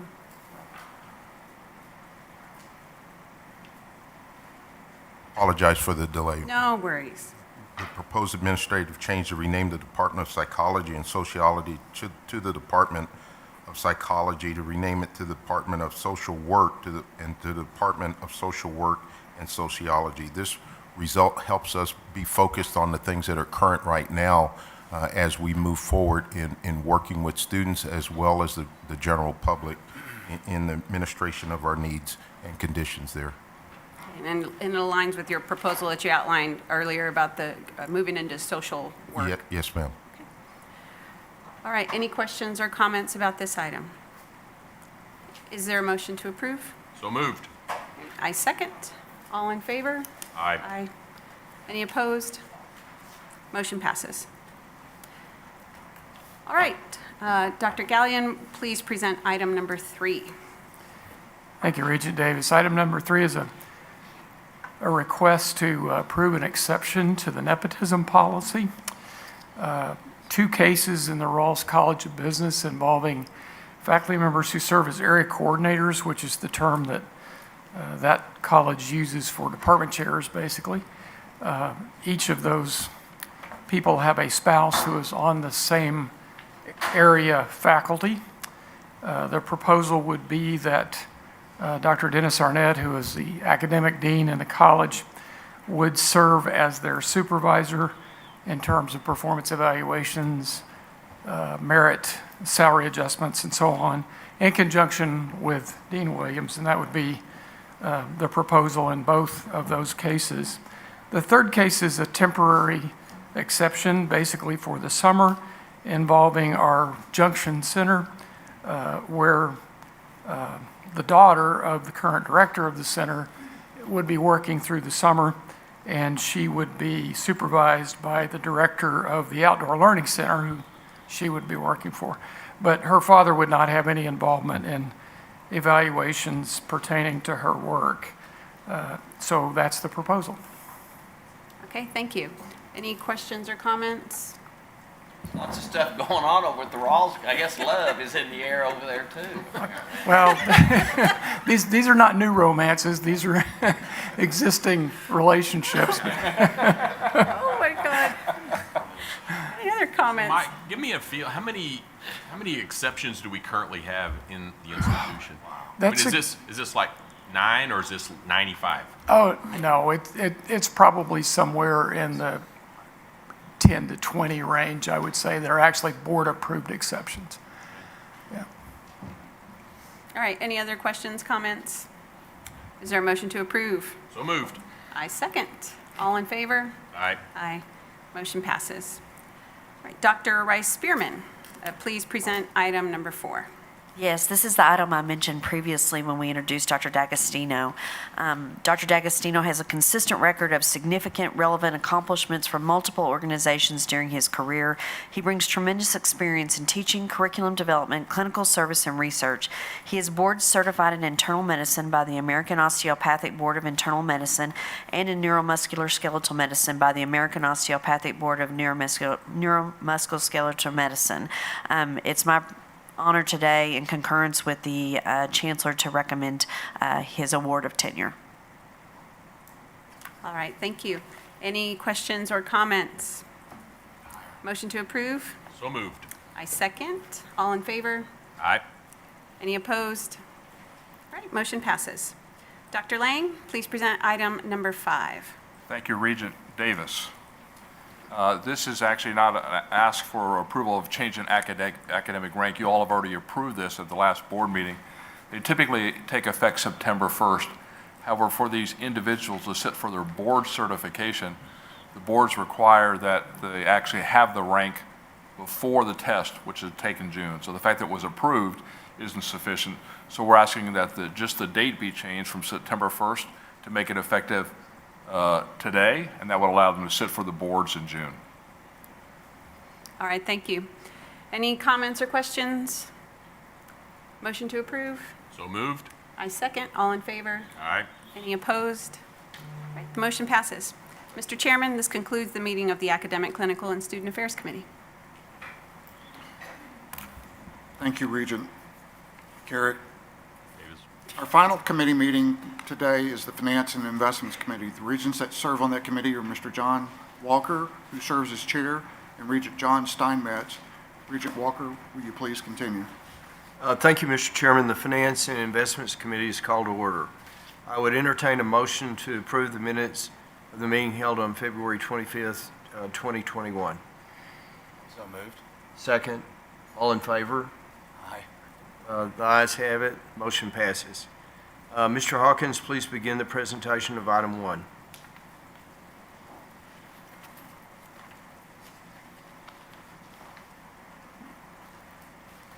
Again, with Dr. Toplick being away, I'm covering down here, the board approved, we request the board approve the Bachelor of Commercial Aviation at ASU with the understanding that the program required partnership with the FAA Part 141 Certified Flight School.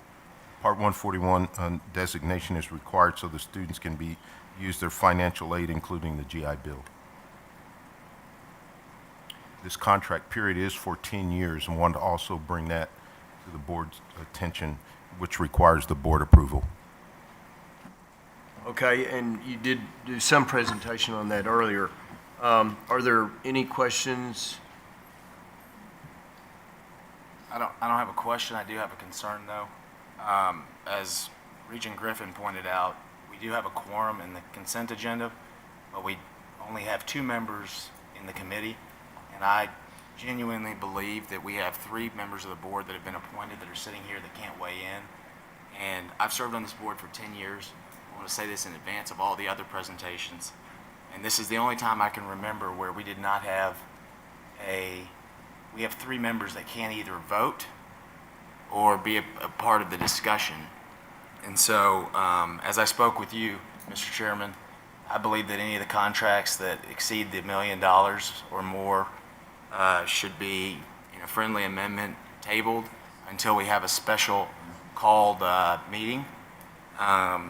Any items that wouldn't require board approval, I certainly could, but I think, Griffin, you said it best when you said to General Hawkins, new appointees need to understand the depth of the issue as it pertains to the Carr Foundation. And I believe we're looking at approximately $100 million in contracts today. And I would like to begin so we don't go on to the other contracts. Okay, thank you, Regent Steinmetz. Well, on this particular item, I need a motion to approve the item. Just need a motion. So moved. Second. All in favor? Aye. Opposed? Nay. So that tables the motion. I will defer to you, Mr. Disrespect to you, sir. Chairman. Regent Steinmetz, because these matters are under consideration, they need to be brought before the full board, and you would be required to make a motion from the floor to table these motions. So with that, I'm going to reconvene the board meeting, and if you would like to make a motion in regard to this, please do so. Don't they have to come out of committee first to go before the whole board? I believe they can, Seek board approval. Committee, we need committee approval to make it to the full board, correct? The committee makes the recommendation, but the full board can pick up an agenda item and act on it as a full board. So what the chairman has called for is for you to make a motion before the full board to basically table, all, not to put words in your mouth, but to table all contracts over $1 million, and then we'll have to vote as a board to take that action altogether. Okay, fair enough. And I would just note that the vote would require a 2/3 vote for this. We have 6 voting regents right now, so this would require four regents to vote yes on this item for it to be tabled. And Mr. Chairman, on this particular item, there's no monetary value. Correct. This is a contract for a 10-year period, which the 10-year period is required for a board approval. Correct, and that's why I wanted to do it on this particular item, because it did not have a monetary matter. Yes, sir, it was just the first item. So, Mr. Chairman, per your request, I would make a motion to table the items until the 3 regents that have not been confirmed are confirmed. And I'm hopeful that that would give 1/3 of the board an opportunity to weigh in and discuss these matters once they're confirmed. We call special telephonic board meetings on a regular basis for matters, quite frankly, less than $100 million, and that could go into the year 2046. And I think it's the most important item we have as a job, our job as a regent is the fiduciary aspect. And so I'd like to make a motion and hope that there's a friendly amendment. do I hear a second to Regent Steinmetz's motion? I'd like to have a clarification on the motion. Is the motion to table all 7, or have you already looked to determine which ones violate the $1 million threshold? And Well, I really just have an issue with one. However, I do believe it makes sense to allow them to weigh in on any contracts over $1 million. So this particular item wouldn't be one that would require it, but I just wanted to. so of the 7, how many do you think fall into that? I think there's 4. And you would be comfortable proceeding with the ones that do not? Or tabling all? No, I'd be fine with that. So are you saying items then 2 through 6? 2, 3, 4, 5, and 6. Yes, sir. So you want those items, you're not tabling those items? This motion does not include. It can, that's fair. It can exclude item number 1. Okay. Again, I did it, General Hawkins, because this was not a matter requiring. And just as another point of clarification, does the motion include consent items as well, Regent Steinmetz? No, I agreed to the consent items. Okay. Thank So you, there sir. is a motion. Is there a second? Second. Mr. McGuinty, would you please take us through a roll call? Can we have some more discussion? Yes. I don't know, are there any of these items that are time critical? I mean, is this, like, Ronnie, is this going to screw you up if we wait a week or a month before you get approved? A week's fine, but if we go into months, there's a concern with that right there, because we've got to have this available for the students to be able to get their financial support, is a concern. Well, as you know, we have a quorum, and the Board of Regents has no control over when and if Correct. the nominated regents are going to be named a regent. And a regent is not a regent until those legal procedures go through the state legislature. So that is why my personal recommendation is that we proceed forward. And I understand, John, where you're coming from in regard to your concern, but it's sort of, you're either a regent or you're not a regent, and you're not a regent until you are a regent. So in regard to conducting the meeting and having a quorum, we do have a quorum, and that's why I believe that we should continue on. But And I believe, we're welcome to more discussion. I believe there is another item that is time sensitive as well, Dusty. But again, we can support number 1. Could I make a Guy Joe. suggestion? Could I have the folks that are making presentations relative to this make their presentations, and then we, as a board, have a quorum. We can vote yea or nay on each one of those items. That's what I thought was going to take place in committee, but It seems as if the recommendation is to just take all agenda items as a committee of the whole, which this board can do. And so you could have discussion on all of the items and then. Let's have a discussion on all of them, and then we can.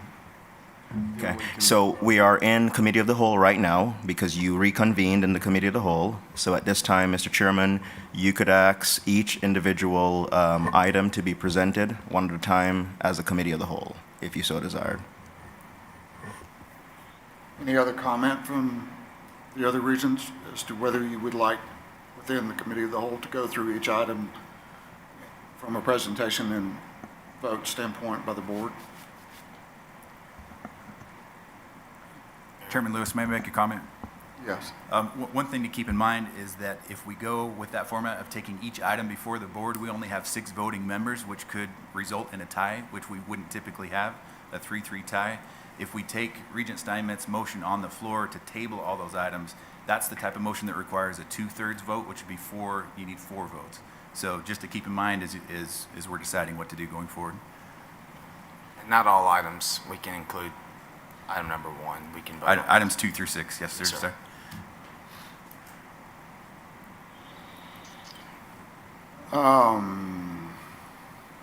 Any other comment?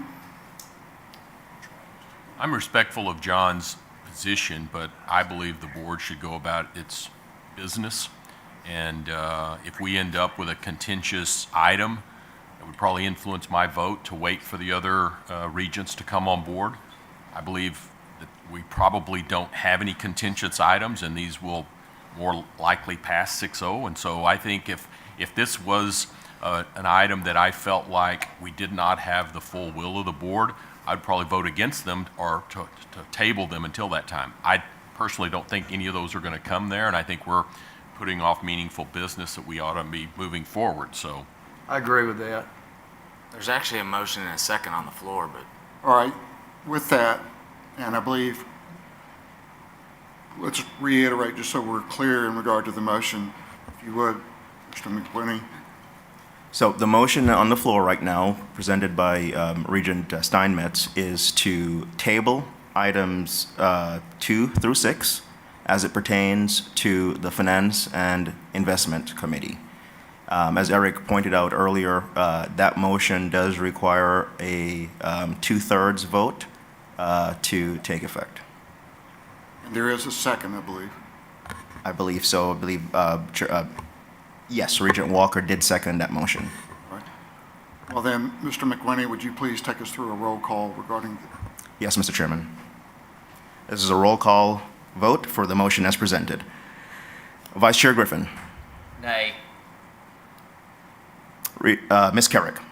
Nay. Chairman Lewis. Nay. Regent Steinmetz. yes. Regent Walker. Nay. Regent Womble. Nay. Mr. Chairman, you have 5 votes against the motion, 1 for. The motion does not carry. The motion does not pass, and we will therefore proceed with the agenda and consider all items in the agenda book as scheduled. As a committee, as a board as a whole? Yes. It will need to be on the committee of the whole. Yes. Yes. That's correct. All right. With that, one item that leaves then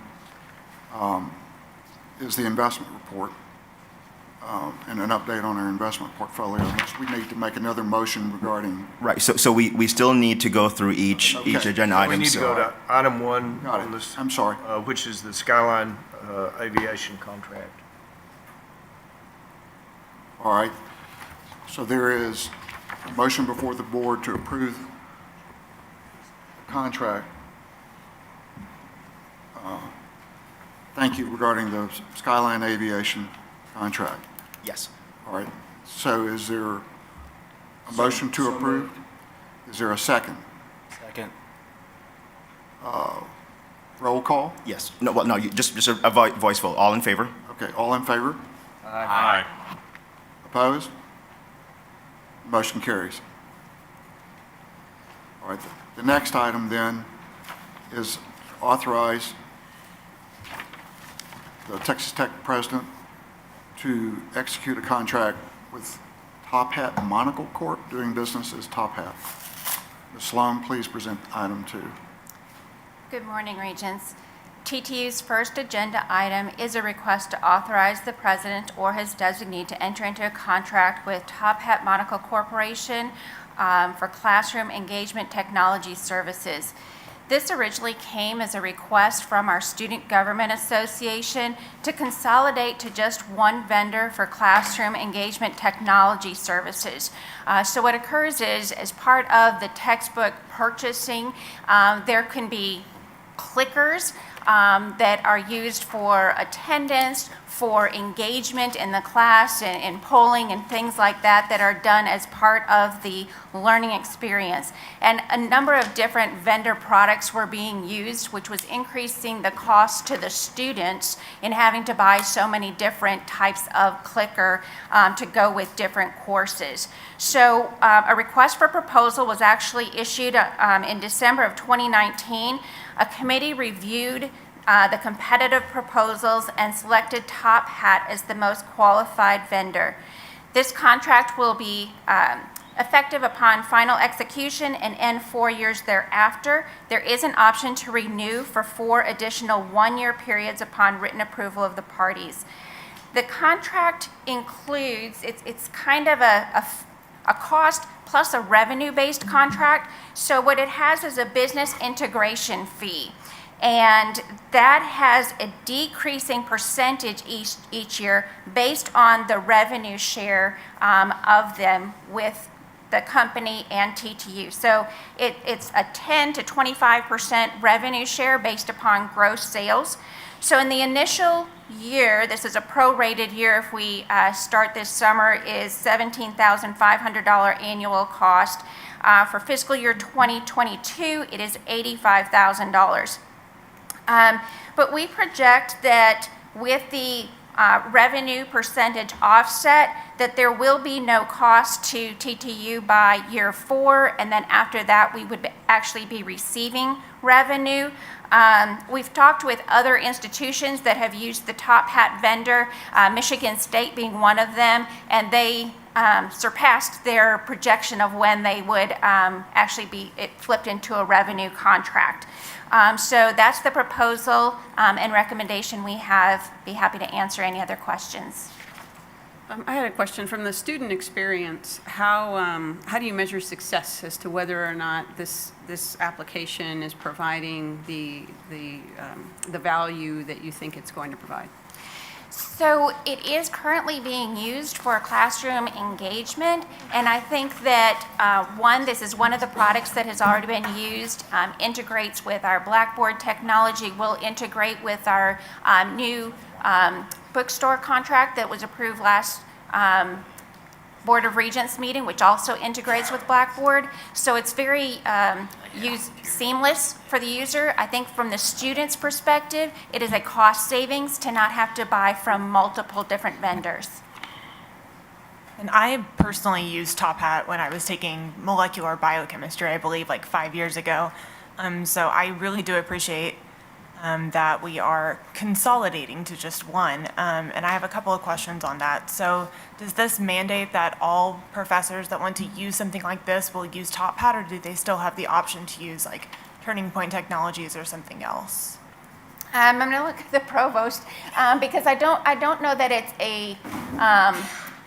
it's strongly encouraged that we move to this product. It is through, again, it will be through our bookstore and all those that we provide our course listing to, so even off campus. So really, and the Top Hat vendor works with those publishers and says, you know, we're working with these schools, this is what we want to link with your course materials. Gotcha. And my other question was, if we do have this contract in place, are students still required to pay a subscription fee for every semester that they are using this product?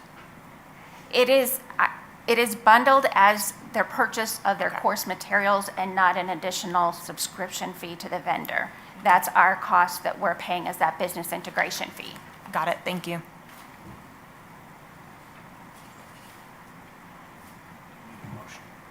All right. Any further questions?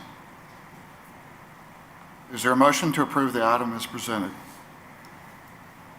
So moved. Second? Second. All in favor? Aye. All opposed? Aye. Duly noted. Ms. Sloan, please continue with item 3. The motion passes, I'm sorry. Thank you.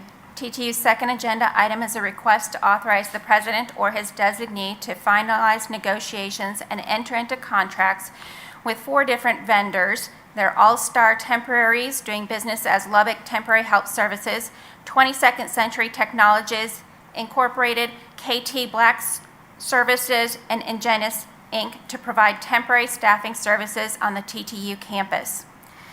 A request for proposal was issued on February 8, 2021, seeking competitive proposals from vendors with experience in managing and providing temporary staffing services.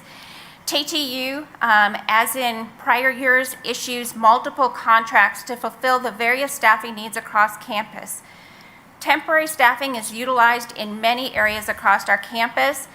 Primary uses include operations division, such as maintenance and repair, groundskeeping, custodial, our hospitality services in cashiers, catering staff, and food service workers, as well as athletics for parking lot attendants, security, and ticket scanners. The contracts will be effective August 1st, and the initial term will end July 31st, 2025. Like the other one, there's an option to renew for 4 additional 1-year periods upon written approval of the parties. This again, although we have the contracts in place, it's really a scope of services where if we need the services, we contract for that needed amount of time and related cost. Historically, the 4 combined contracts, we've had an annual spend of about $8 million. But certainly fluctuates based on supply and demand and the staffing needs of the institution.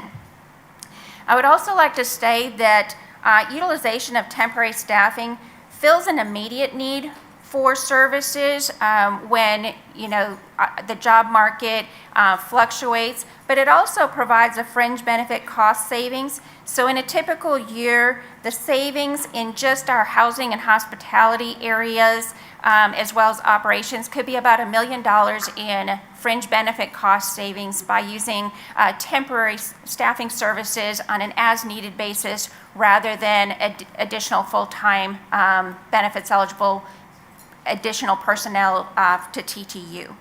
So there is a cost, but also a benefit with using contractual services like this. Are there any other questions that I could answer?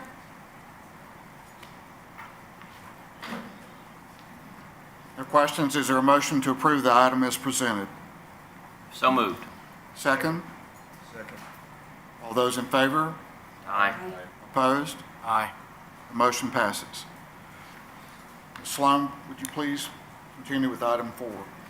TTU's next agenda item is a request to authorize the president or his designee to execute an amendment with Club Corp for operations of a private club restaurant in Jones AT&T Stadium and provide catering services for all suites and club levels.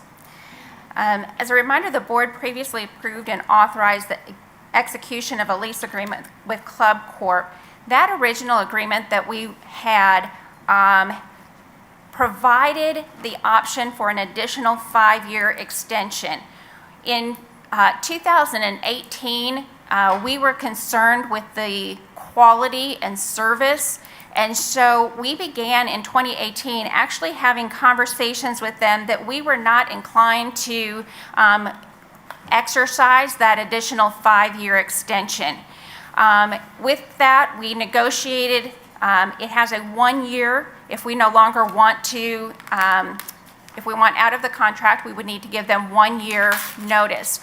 We negotiated a longer time period to give them that notice so that we could really come to the table and have collaborative conversations.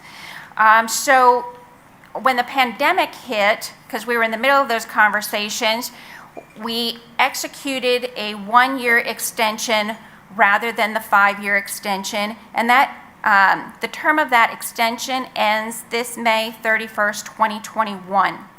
But during that time period, a new general manager was hired in 2019.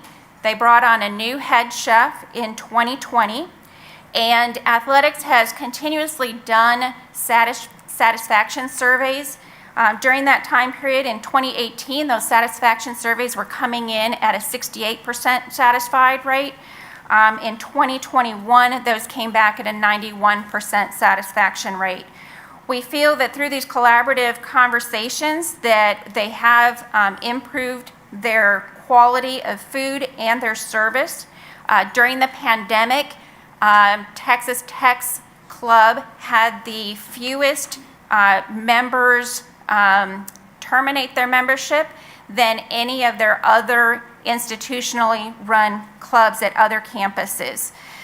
So we feel that based on our conversations, they have really made an investment, and we think that through continued conversations that they're the right vendor to continue a new amended lease agreement with.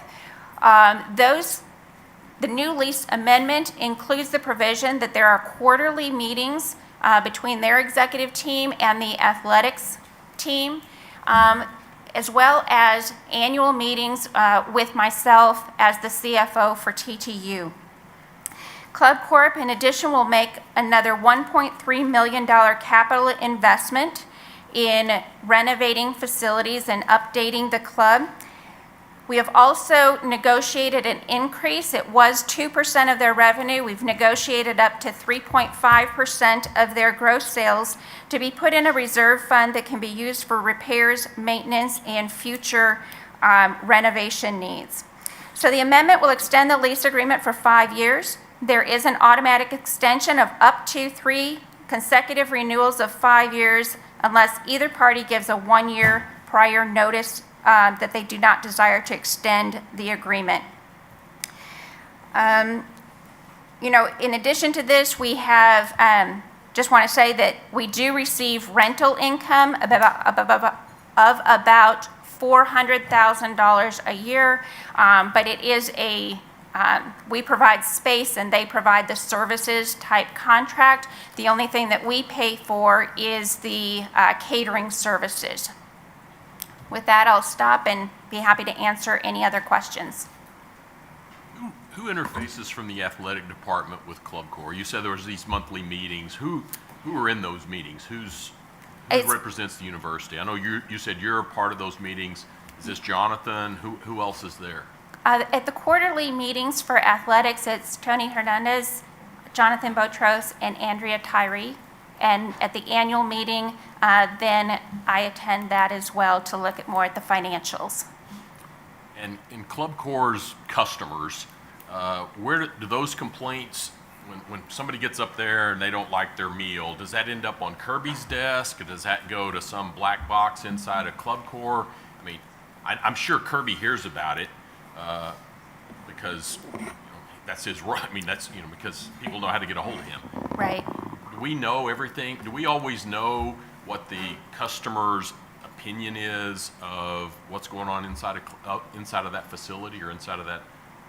So within the restaurant itself, if a complaint would go directly to the Club Corp general manager, that satisfaction of those members is something that would be discussed at the quarterly meetings. What athletics focuses on is the client surveys is based on the club and the suites, pregame buffet, suite service, quality of food, and those things. So when I reference the surveys, that's been being done by Andrea directly for our users at the pregame and game day events. but not within the restaurant itself. Okay, so this is really two different animals. This is one, they're providing services for our suite holders during game day events. And then we also have the club, the Texas Tech Club there in the east side of the stadium. Is that correct? You are correct. Okay. And the $1.3 million renovations, I'm assuming they're not doing anything structural. Is this tables and chairs? What are we getting, or what are our customers getting for $1.3 million in renovations? So, again, athletics has a say in what those renovations will be. We looked at some designs of what they've been doing at other universities. We asked for that $1.3 million to really focus on the fourth floor of the East Stadium and build out and renovations and improvements we would like there for our club members. Regent Womble, I would just add that I do hear directly, typically from suite holders, who will complain about the price, primarily of alcohol. And this is something we've discussed. How about food quality? Regent Steinmetz, I don't hear much about that. They think alcohol, they think Lawrence, and they go, Well, usually because we're imbibing in those. Did we entertain proposals from other vendors besides Club Corps? And if so, why are we, how did that evaluation go? At the original, years ago, we did do a request for proposal, and Club Corp was selected out of that. This round, we did not do a request for proposal because we had the option for another 5-year extension, and when we thought we weren't, we had serious conversations about whether to extend that or not. We just engaged in those conversations with Club Corp and believe that they have stepped up, as well as feel comfortable that with our continued discussions that they can be the vendor that provides the services we're looking for. And how do we provide cost control for our customers? I mean, if they decide that they're going to double the price on chicken fingers or whatever on game day, and they don't have a lot of options. I mean, we can't bring in Chick-fil-A, so they're going to have to get food from our vendors there. Do we have the ability to set that pricing or influence that pricing? So we have set the pricing within the contract at, I'm going to say it wrong, but $24 and some change per scanned ticket holder. And there is a cap on the annual escalation that cannot be more than 3%. That is something that is always discussed with athletics and Club Corp each year. In addition to that, I just want to, because you made the comment about Chick-fil-A, within the contract, we do say that we are allowed, if there are other things going on outside of game day, if there's a coach's camp going on or things like that, we are allowed to use other vendors for non-premium food and non-alcoholic beverages. And we are allowed to have 3 premium events a year. Let's say if we wanted to host a board dinner over there or something, we could have a vendor of our choice. So we do have those types of exclusions written into the contract as well. And does that pricing just food, or is it also alcohol? Is that $24 per scanned ticket? Does that include alcohol, or do they have I think that's the buffet service. Yeah. Okay. That's what we get paid. And the 3% is for the escalation of what we can charge, not what they can charge.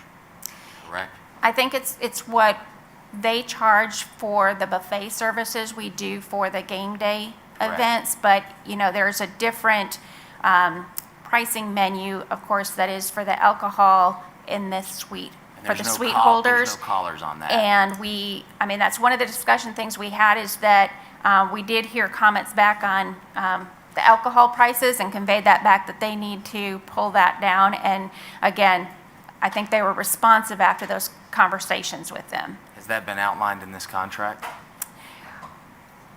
I don't believe that the suite holder alcohol prices were outlined in this contract, correct? That's not one that's been as important to me. Dusty, one of the things I think, this is a contract that could go to 2046. 2018 or 17, whatever year that was, we had real issues. And this is a quality. They may be the best if we put it out there for an RFP. they may come out on top. This is one of the issues where, 1 year it takes us, we have the right to go use somebody else, but it's our facilities. There's just some things within this agreement that this is one I would love to table. You mentioned in your comments that if there was one that was worthy of tabling and having a discussion later, I think we could hop on the phone. I don't know, an RFP is going to take time. I suspect we could do a rollover contract for a year. There are a number of qualified options out there. I can tell you the quality of service and food and apparently alcohol prices probably vary dramatically. And I would like to think that since this contract is at the right of the vendor, and we do have the 1 year out, it would warrant a RFP. And so I would support at least having some other voices from athletics really come to talk to us about why they got to this recommendation. I'm sure they've made calls to other universities that are under similar agreements with Club Corps, and I agree with John a little bit in that I'm not sure that we're getting exactly what we want out of that experience. So. Any further questions? So is there a motion to approve the item as presented? I'll make a Would someone like to table it? I'll make a motion to approve it. All right, there's a motion. Is there a second?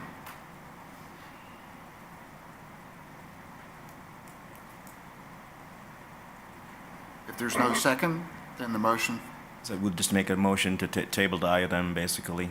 yes. Right now. Yeah. Thank you. So this item will be tabled. All right, with that, in regard to the contract with Club Corp, that item 4 is tabled. All right, Ms. Sloan, would you please continue with that? Mr. Chairman, not to hijack the conversation, it's one thing to table, it's another thing to give some clear direction. Okay, what is our next steps then? We table it, that's just in the black hole.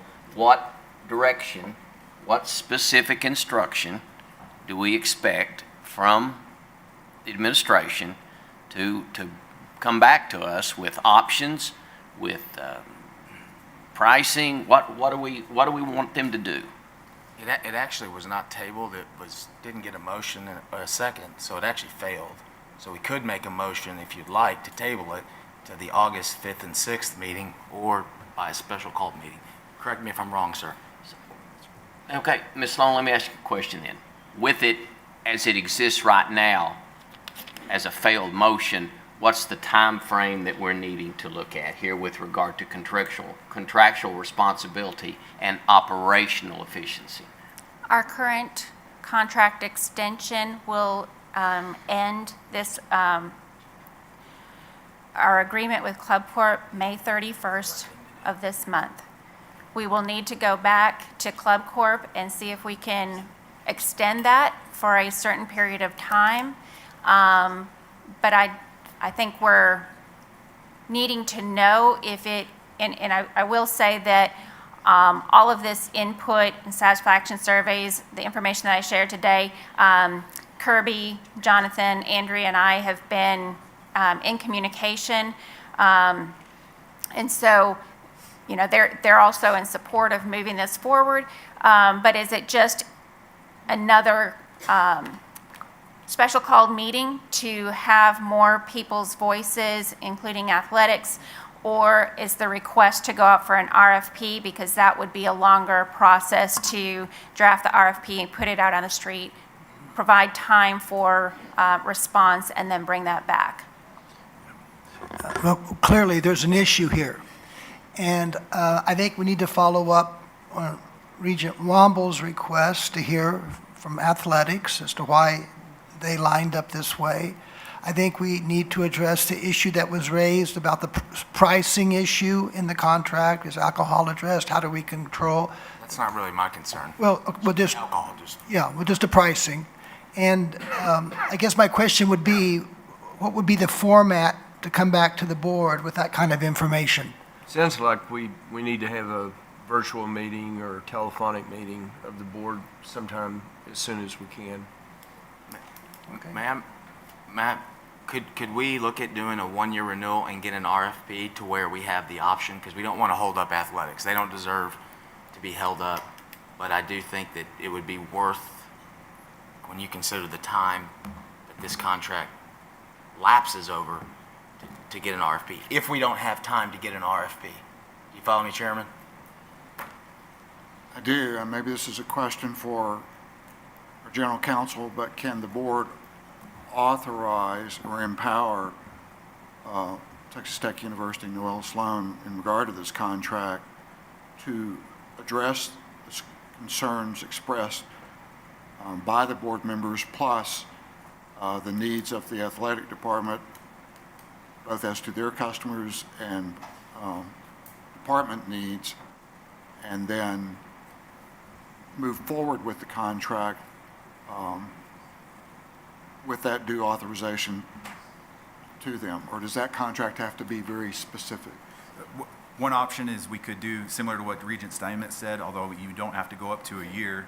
An option would be if the contract expires at the end of this May, the board could authorize an extension for up to 3 months, which would take us to the next board meeting at such time that they could bring this back to the board and provide the information that you want to have. And then we could have full discussion with the new 3 regents on board as well, without having to do a telephonic meeting. There's lots of options here, so whatever the board decides. Chancellor, as the CEO of the system, do you have a preference? Well, I'm with you. I mean, I don't think you're going to do anything that's going to interrupt their operations. And I think we have to be very careful about that. I think what Eric just recommended would be a good idea. Give them a 3-month extension. That'll get everybody on board to have this discussion in August. At that point in time, you can bring forward Jonathan and Tony and Andrea and have them talk about what's happened with it. And then at that point in time, we can decide.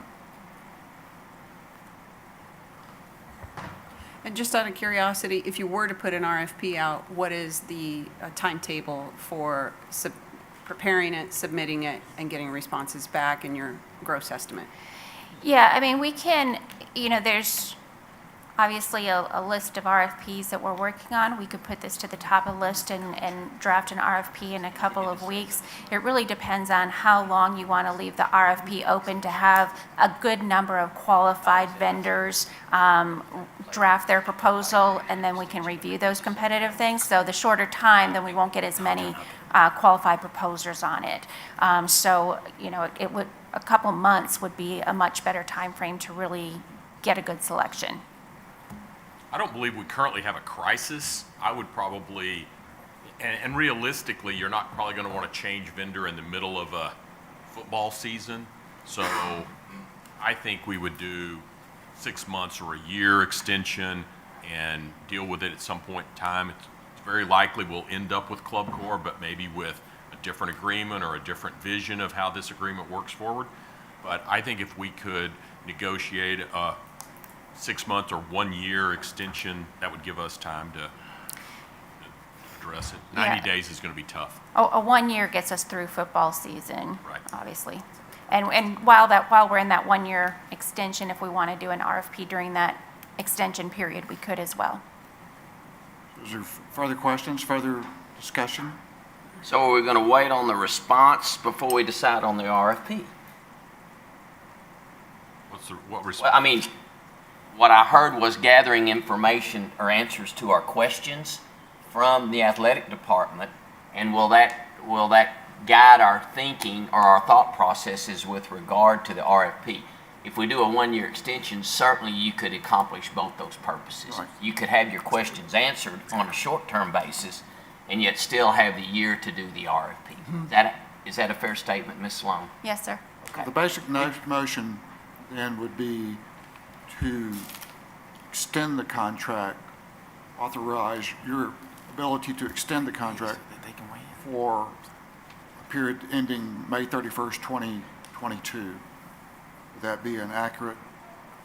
Could we not do a 90-day could we not do a 90-day extension so the other 3 can weigh in and understand the terms of the contract? Well, 12 months.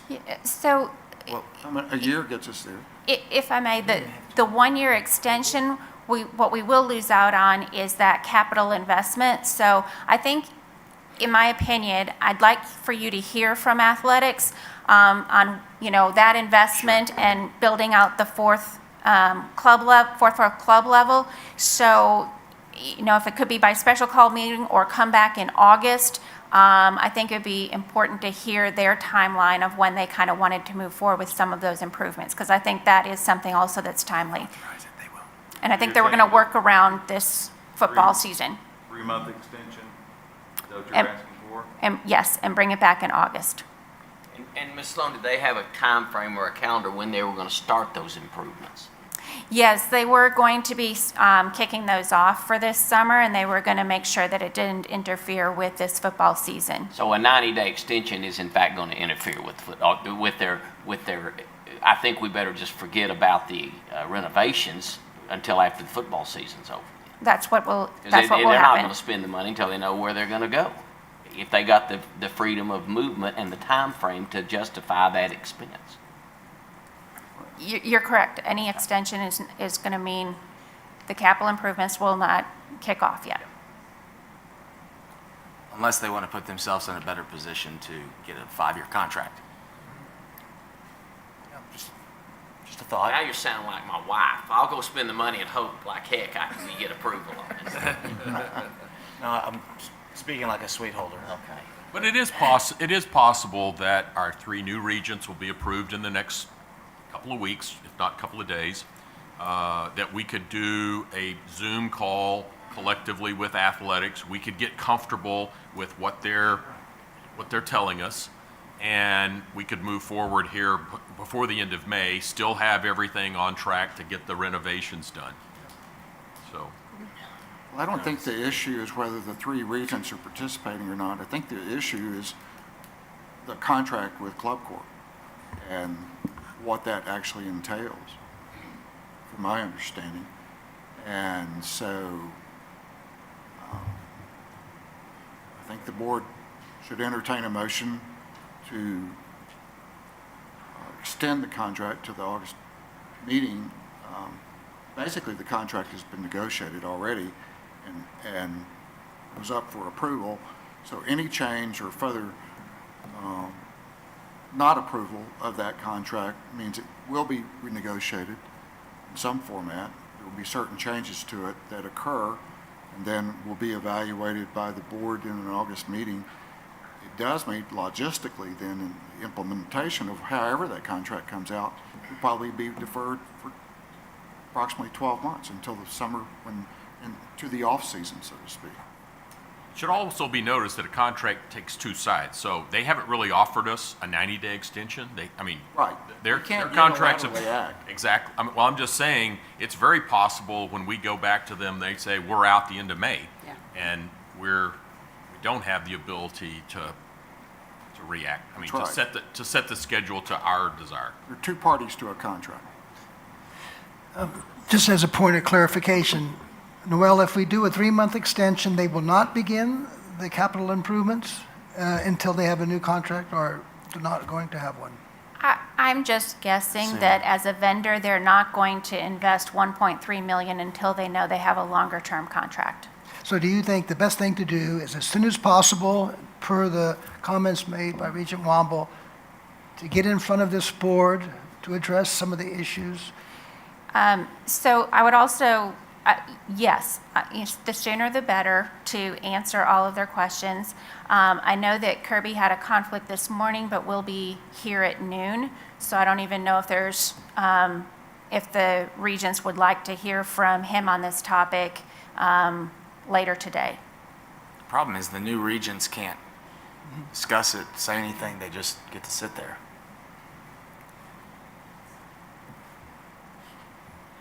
I think your idea, Chairman, to do a 90-day extension is one that's great, and I would make the motion. So is there a motion then to extend from a Texas Tech party contract basis for 90 days, and that may or may not be accepted by Club Corp? Yeah, that's assuming That's an unknown. before we move on, that's assuming they want to go under the, extend the existing contract or just make the new contract a 90-day contract.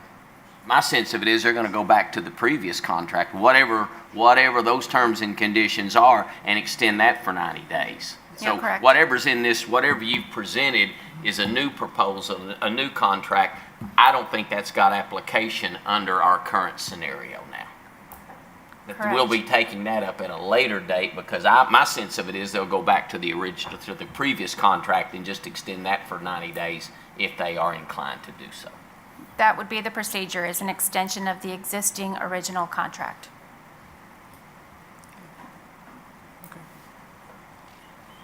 So is there a motion on the behalf of the board to extend the contract for, existing contract for 90 days? I'll make that motion. Is there a second?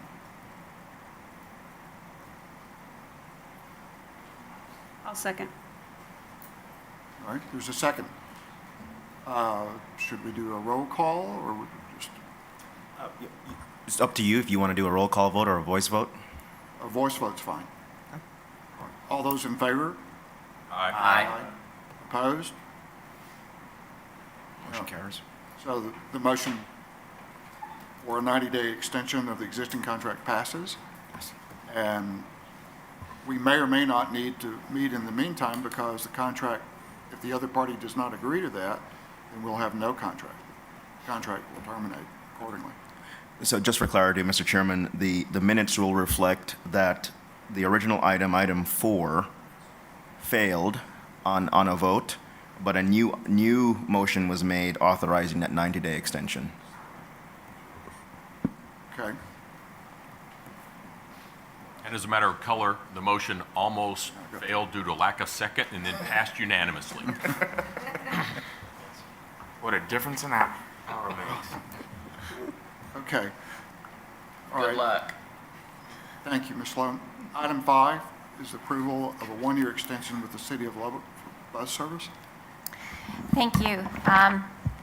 Yeah, this is just a one-year contract extension as we continue to work on our arrangement with the City of Lubbock. And this is to provide both on and off-campus bus service routes benefiting our TTU students. So first and foremost, I want to say that we have had discussions regarding this contract over a number of years, and the city had hired a consultant to really review their bus service overall.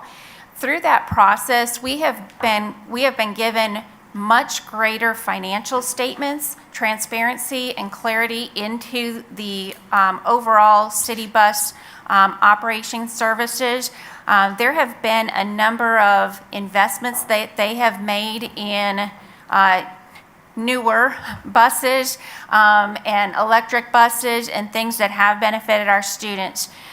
City Bus was also, and the City of Lubbock was also a wonderful partner for us when the pandemic hit because we had a contractual agreement with them and they were willing to reduce our contractual payments to them because we had stopped and then brought back very limited bus services throughout this past year. So that was really a savings of about $600,000 to the institution that they didn't have to do under that contract, and they did. And as we're coming out of the pandemic, they've kind of been carrying that TTU cost for us and not charging us for that. And so as we went into the new negotiations, they would like to increase our hourly rate to cover their operating costs and replacement bus costs. When we analyzed this, we felt that we could agree to a one-year extension, increasing the hourly bus rate $5 going up to $61 per hour, and this would allow us to cover that cost without any increase in student fees. But we will engage the students this fall through the Student Government Association and student fee committees to really talk about the long-term contract with City Bus and what that needs to look like from a fee perspective and the institution's contribution to that. We also have, even though we have an increasing student enrollment, we have taken a real hard look at our core of our campus. And we have been focusing on getting buses off the core of our campus and doing an external perimeter around the core of our campus. Again, because of the increased enrollment, it has become much more of a pedestrian campus, and once we have all those students back, when they're passing between periods and having buses, more buses on the campus, creates a safety and security issue. So this contract actually reduces the on-campus buses down 3 buses. To do that, at the students, and I think our SGA president left. He was a high proponent of this. Is beginning in go catch a bus. Yeah, beginning in July, those Lime scooters will be back on our campus as a very a student government association initiative again, and we are bringing back Lime scooters. We're bringing back our rideshare program, and that's allowing us to reduce the number of buses running through the core of campus. It's estimated that the cost for on-campus services will be the $1,794,000, off-campus services at $2,195,000, bringing the total just under $4 million. And this off-campus service is an agreement that we do with apartments to bring students from those apartment complexes onto our campus, and we have a contractual arrangement with those apartment complexes that they pay TTU back to have that service. Are there any? Oh, I should say that even though we're reducing 3 routes, going from 15 buses to 12 buses, the service frequency for students waiting at the bus stop only increased 1 minute. So we feel that we still are providing a good transportation within the campus to students. Are there any other questions that I could answer with respect to this item? I have a question. Will they be allowed to carry the Lime scooters into the club core for food? No, sir. At a charge. For 90 days. What's our safety experience with the scooters?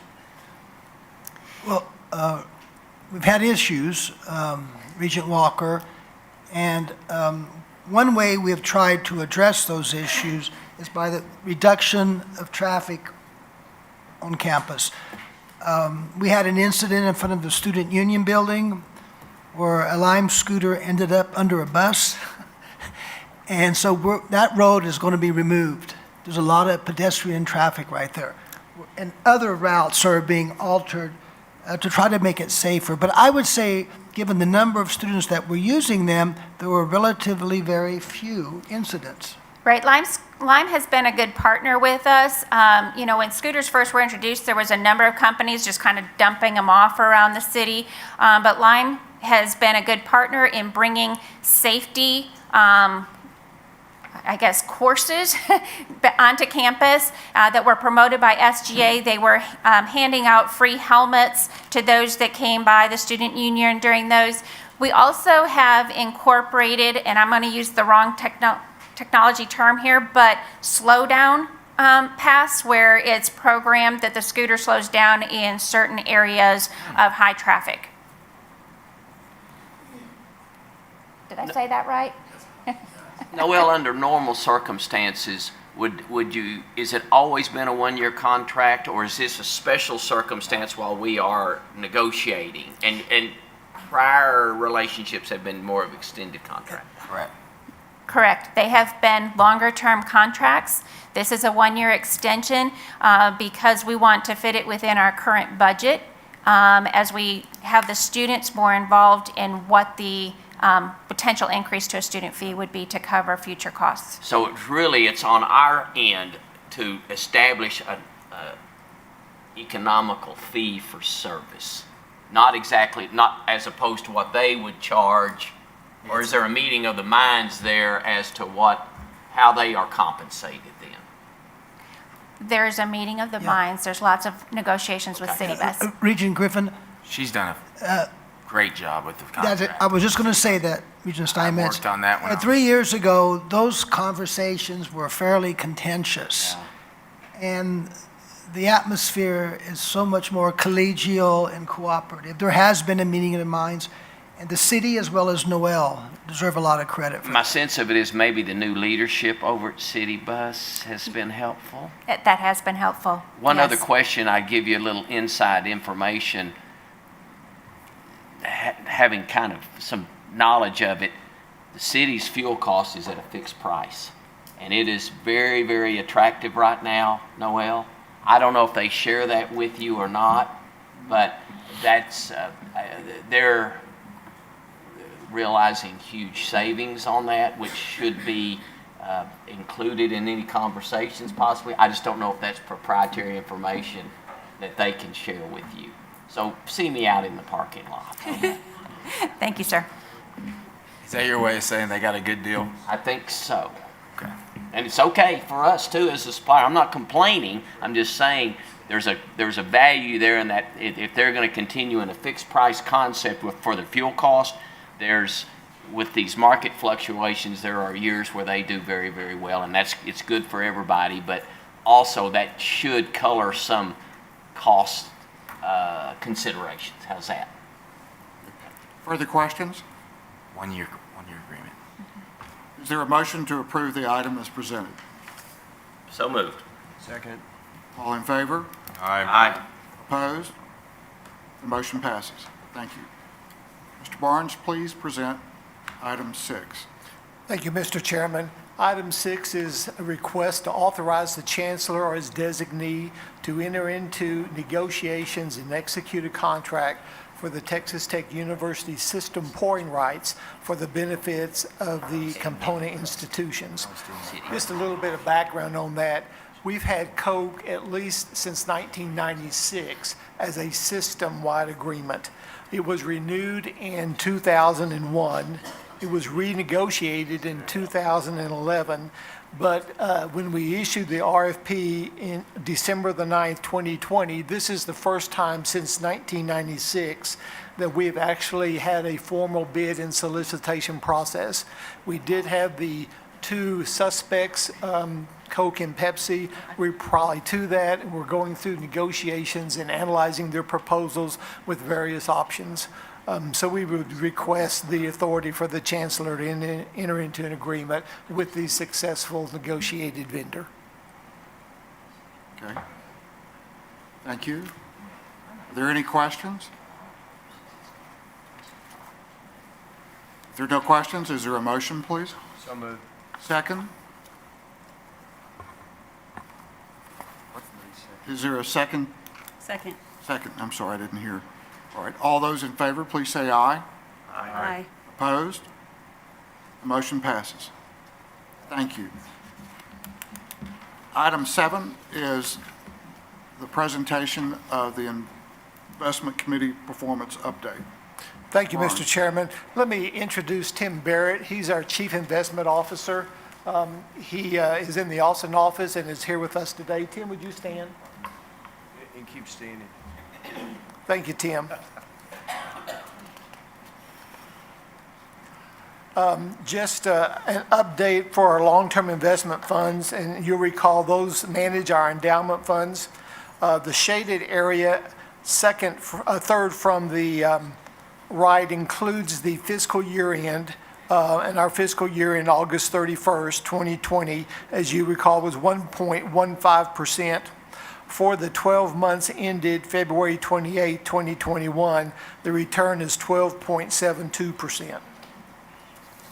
If we look at the intermediate fund, and this is our working funds, and this is the longer-term portion of that, again, on August 31st, 2020, we had a return of 0.63.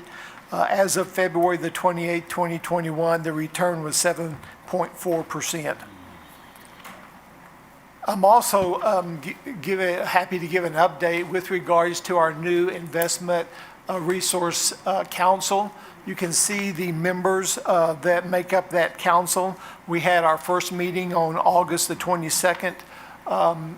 Tim Barrett provided information to the committee with regards to the new benchmarking number and our strategy that the board approved in the December meeting.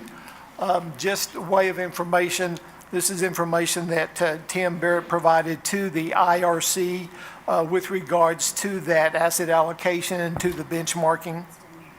And again, as we've discussed some time ago, in order to reach and exceed the benchmark of the global 60-40 plus 100 basis points, you can't do it by just investing in an index fund. So there is a little different asset allocation in order to achieve the objective as well as the performance objective.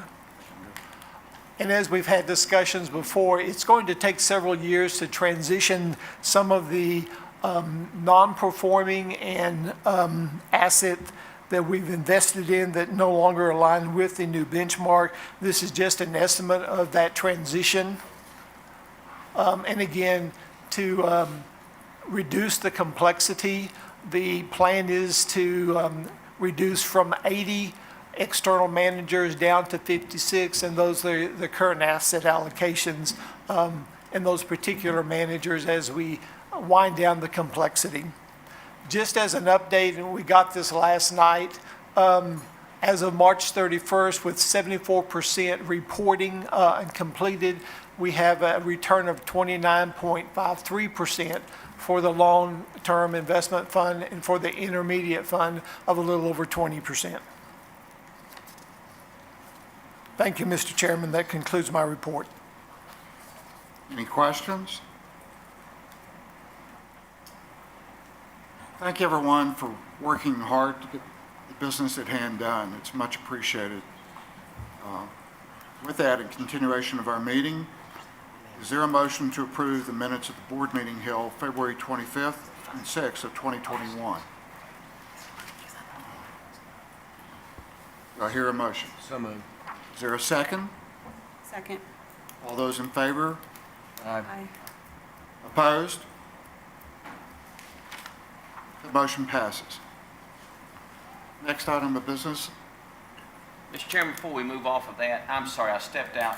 Gary, can you kind of capture for me the returns that you mentioned, the 29.3 on the long term and over 20% on the medium term fund? What's the time frame for that picture, please? That is for a 12-month period, Okay. ending February for the one and March for the Rolling second 12 updated. months. Yes, sir, 12-month rolling. Thank you. All right, with that, we will move forward. The board will continue the meeting in open session, consider reports of the standing committees. Report of the audit committee. Regent Steinmetz, will you present the items considered for action by the audit committee? Yes, sir, Mr. Chairman. The audit committee of the board met in open session Thursday, May 13th, 2021 to consider item 1 as presented on A1 through A2 of the agenda book. I request the following report be considered and approved. TTU report on audits. Mr. Chairman, the audit committee also convened in, well, we haven't gone yet. We haven't gone in executive session. Now I'm discombobulated. We did go in exec, you just didn't remember. So, in regard to The report on audit, Mr. Chairman, the committee recommends approval as presented. right. I So assume there's a motion. Do I hear a second? Second. All those in favor? Aye. Aye. Opposed? All right. Next, Regent Wamble, will you present the items considered for action by the Facilities Committee? Thank you, Mr. Chairman. The Facilities Committee of the board met in open session on Thursday, May 13th, 2021, and considered items 1 through 6 as presented on pages F1 through F15 of the agenda book. I request that all 6 of these items be considered and approved as a group. Mr. Chairman, the committee recommends approval of the items as presented, and I so move. Do I hear a second? Second. All those in favor? Aye. Opposed? The motion passes. Mr. Chairman, this concludes the report of the Facilities Committee.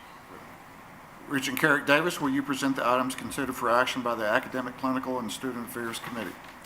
The Academic, Clinical, and Student Affairs Committee of the board met in open session on Thursday, May 13th, 2021, to consider items 1 through 5 as presented on pages ACS 1 through ACS 7 of the agenda book, and I request that all 5 of those items be considered and approved as a group. Mr. Chairman, the committee recommends approval of the items as presented, and I so move. Do I hear a second? Second. All those in favor? Aye. Opposed? The motion carries. Mr. Chairman, this concludes the report of the Academic, Clinical, and Student Affairs Committee. In regard to the report as it relates to the Finance and Investment Committee, that committee moved from committee to open meetings, and those items have already been approved by the Board of Regents. So with that, I will move forward.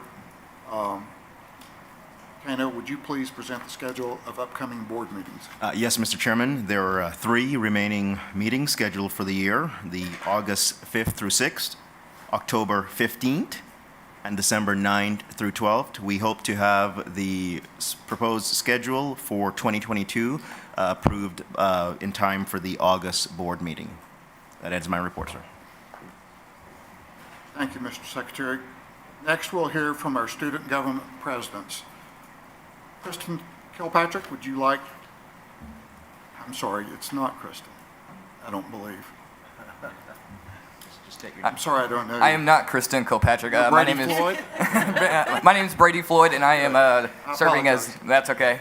Serving as the Vice President of Angelo State's Student Government Association. It's an honor to be here in front of the board today. It's great to be in Lubbock. I toured the campus yesterday a little bit by myself, and I did get lost, but I made my way back. But I'm enjoying it. So I would love just to kind of go through what our 92nd session was about and what we have outlined for the 93rd session, and also to introduce our new executive officers. So in the 92nd session, we passed 13 pieces of legislation.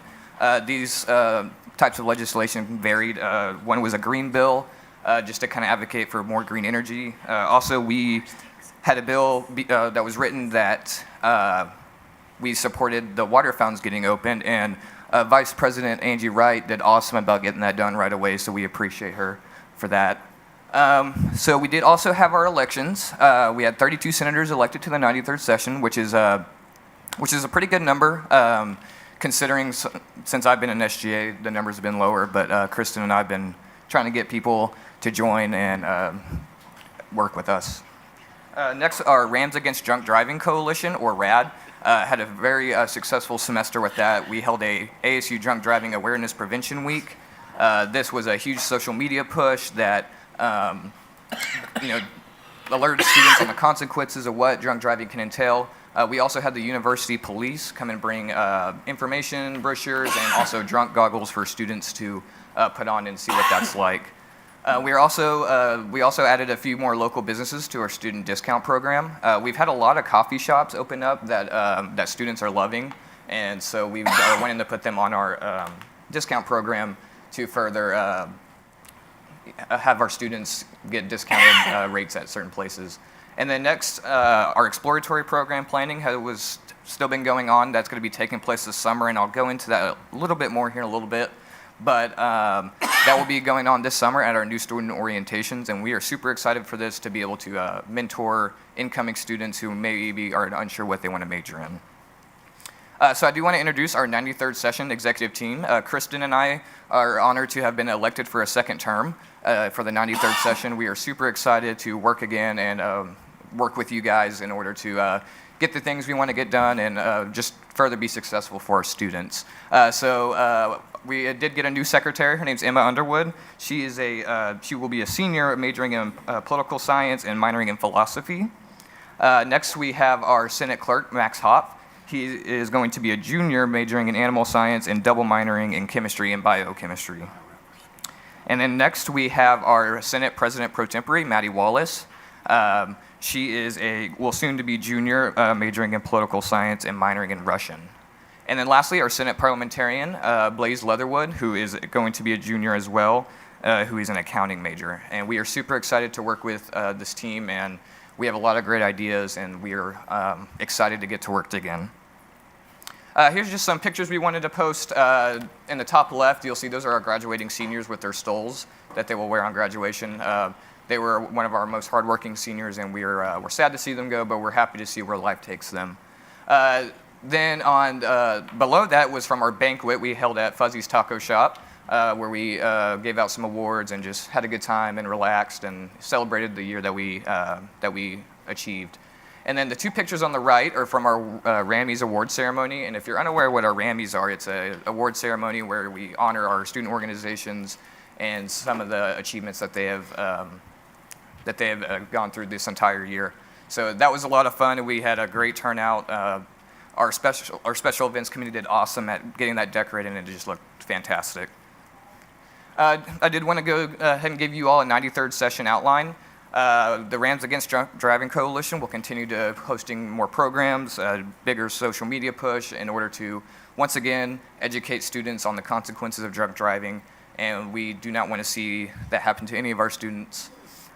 Next, we also still want to continue with some mental health trainings. This will include sitting down with our senators, doing a training. We know we can't make them become licensed doctors and counselors, but we want to further push them that if they see someone struggling, if they see somebody that is in need of a friend, that they can go talk to them and lead them to the right resources that would give them help. We still want to keep doing a big recruiting push for our SGA representatives. We want a huge representation in our Senate. We have, I believe, 60 seats total, and so it's Kristen and I's dream to have all that taken up, and I think that would be awesome. Next, our exploratory program. Like I said, that'll happen this summer, and ideally what this is going to entail is we are going to have SGA volunteers at our new student orientations, and they will be paired up with a undeclared incoming student, and they will be kind of act as a mentor and as someone that they can come and talk to, either not about what to major in, but just the college life in general. I know that I was very scared going into college, but I was able to make new friends, find good mentors, and but we're super excited for this, and we hope that they continue to enjoy that, and that was something that will keep happening.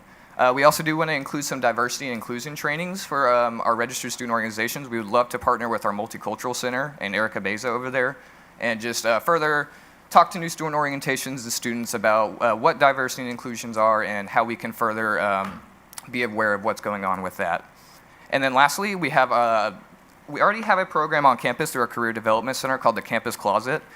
This is where students can check out or have donated clothes to them, whether it's professional, casual. Not a lot of people know about it. It's not something that's super big right now, but Kristen and I and SGA are hoping to further make sure that students know that this resource is available, and so we are super excited for that. With that, I would take any questions. I did want to just once again thank y'all for having me here. I would like to thank President Hawkins and the Angelo State Administration for supporting us, and to you, the board, for supporting everything we do, and we're super excited to get to work again. But I'd be happy to take any questions or comments or concerns. I just wanted to commend you. I'm listening to all of the activities that you have accomplished and all the ones that you have planned, and I'm looking at this values statement. And without people like you, this is just a piece of paper, and it's great to see you living these values, acting on these values, and becoming what is on this piece of paper. So kudos to you, and keep it up, and encourage that with your fellow students and professors and everyone in the university. We were super excited. Mr. Sosland did come to one of our SGA meetings and got some feedback from our senators, so it was an honor to be a part of that also. So we thank you, Steve, for letting us be a part of that. And SGA is committed to upholding those values, and that's what we're here for. Brady, I had the privilege of being on your campus within the last month, and what you all do is palpable, and it's exciting to be on your campus, and so you guys do a fantastic job. Thank you. Thank you, sir. I appreciate that. I might also add, Brady and Kristen also work other jobs as well, but they're outstanding in what they do, representing the students. More importantly, they're outstanding coming to us with the requests that they do, and we're trying to formalize that a lot better than we've had in the past. I'd be happy to take any other questions. If not, that does conclude my report. Brady, please note it's a comment on the chairman of the board not to have properly addressed you coming in. Oh, no, that's no big deal. Apologize for that. Duly noted, I can tell you from Kristen. So. That is completely okay. Duly noted, thank you. Thank you, appreciate and I it. actually am going to be in your fair campus next week, so I look forward to seeing you. Look forward to having you. Thank you very much. Thanks. Thank you. Very good. With that, we're going to have the Texas Tech University President's Report from Mr. Faisal Al-Hamoud. Please present the STA report. Hello, everybody. First and foremost, I'd like to thank the chair of the board, as well as all the members of the Regents. And I would like to, I think, speak on behalf of everybody. And when I congratulate Mr. Campbell, Mr. Gordon, Mr. Costa, and we are very eager to have your confirmation. I think I do have a PowerPoint. It's right here. And clicker is on top. Aha, great. So today I'm just going to kind of present some of our initiatives, as well as introduce some of our executive officers. So my name is Faisal Al-Hamoud. I serve as the student body president of the Texas Tech home campus here in Lubbock, Texas. I cannot wait to get started. So our executive officers, there's me. I'm an economics major. I'm from Lubbock, Texas. The apple isn't that far from the tree. For our external vice president, we have Aberi Nwachukwu. She is a student from Warri, Nigeria. She's majoring in accounting, and she's been highly involved within the Student Government Association within her time. She was a vice chair of the Budget and Finance Committee, as well as she was a financial advisor for the financial advisor for the National Association of Black Accountants. She will serve as external vice president. I hope that she can get the limes back. Next we have Taylor Antonick. She is from Henderson, Texas. She's majoring in agricultural economics, agricultural and applied economics.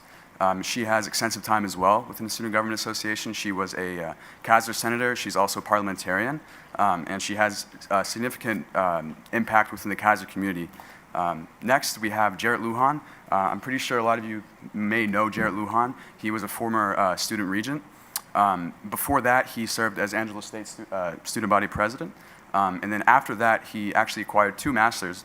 And then now he's here pursuing a doctorate degree in higher education research while serving as graduate vice president. So Jarrett, how you have the time, I don't know. It is way beyond me, my friend. So congratulations. All of these people that I have the honor to work with are highly humble and very accomplished, and it's very easy to forget how accomplished these individuals are, and I cannot wait to hit the ground running with them. So now I'm going to present some of our initiatives. I would like to note that in the formation of these initiatives, we followed the guidance of lessons learned through living through a global pandemic. Quite frankly, right now, students in general are quite disengaged and disconnected if you compare it to the times pre-pandemic. So if we can get anything done this year, the main objective, the main goal is to re-energize campus and to bring students back, to have this connection back with campus. Zoom, asynchronous learning, physical and social distancing, it has really disengaged students in a way that I can't wait for the fall to come so we can see this new energy come. So first we have diversity and inclusion. This is super important for us. With a campus of over 40,000 students, we have a beautiful set of diversity within our students in so many different regards. We're world-renowned for our meat judging teams and our mold judging teams, but also we have an amazing chess team, and then we have a great music school, and then we also have a good math department, and then we also have the Rawls. And we have a really awesome depth and breadth of talent. And so we truly believe in the idea of bringing and magnifying the truths of all students. So the first one is the Lift While You Climb Mentor Program. Basically, the problem is we believe that in this community, especially within the east side of the Lubbock community, there are a lot of students, there are a lot of individuals who don't have a strong academic background, and in terms of they lack family members or friends who have collegiate experience and higher education experience, and so the way we want to go about this is to go and to outreach into local communities and to show them that there are opportunities, there are venues and avenues for them to pursue that they may not have known to pursue a higher education degree. The goal is to turn the dream of higher education to a reality for these people. Next, affordability and wellness. As we know, this has been a crucial and key part of navigating through a global pandemic. And as this is a fee-setting year, we want to make sure that students are optimizing on their expenditures pertaining to their tuition. So, if you go to the student account balances and you look at, the codes that define some of what their tuition goes to, what is EK53 and why was I charged $350 last month?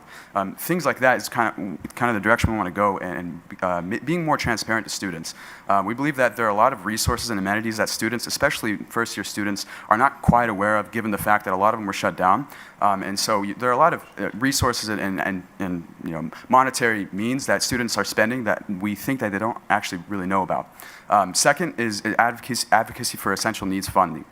We have the rate of relief fund, and I don't need to explain price elasticity of demand to you, but the idea is like we would rather have 10% of campus donate $2 as opposed to 1% of campus donating $100.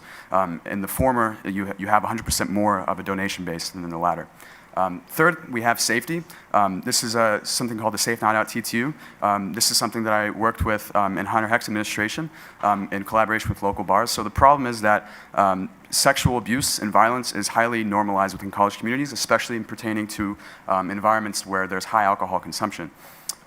A study finds that within 100% of conflicts of bars in the United States of America, over 90% of them pertain to sexual violence. And within that 90%, 30% of these cases are physical abuse, meaning 60% of cases that pertain to sexual violence within bars when it pertains to alcohol consumption is not physical. In other words, it's very difficult to actually understand and differentiate between consensual and non-consensual behavior, especially if you're a bouncer. So the goal for this, and we've already done so namely with Two Docs, Beer House, and Chimmy's, is to collaborate with local bar owners and bouncers in conjunction with the RISE department here at Texas Tech, and using people who have actually doctorate degrees in understanding the ambiguity that lies within consent in sexual activity, especially as it pertains to younger college students. This is very important, and we think that we can go a long way with this, and we hope that other bars collaborate with us on this as time goes on. Lastly, we have campus life. So as I mentioned, connectivity within students and departments on campus has kind of decreased a little bit, and as a result, communication within different organizations, within different students can be definitely ramped up. So whether it be audibly through an SGA podcast, visually through an up-and-coming YouTube channel, an SGA YouTube channel, or through public discourse, through civil debate, we want to give people the opportunity to live and to share their diverse and unique experiences and to be able to share their own unassailable truths. So, so those are some of our initiatives. Before I wrap up, I would just like to thank you all, the Board of Regents, for making things shake at a time when it was really hard to make it shake. I understand that there was a huge spectrum in the decision. Do we want to stimulate the economy, or do we want to care about people's lives?